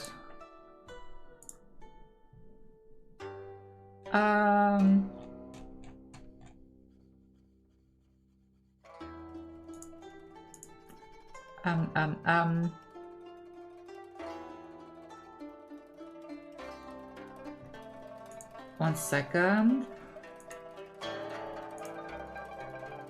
Yeah, we keep it at that. Okay. Okay. Thank you very much for watching. Thank you for being here. Thank you for popping up randomly. To everyone who was here. I hope you had a good time. I had a good time. Thank you, thank you. Have a good day, have a good evening, have a good rest of your day, have a good sleep. Whatever time it is. Whoever's working, have a good time at work. Stay hydrated. Stay with a full stomach. Don't collapse. Like Mayfly. We don't do that here. Not collapsing. And see you next time.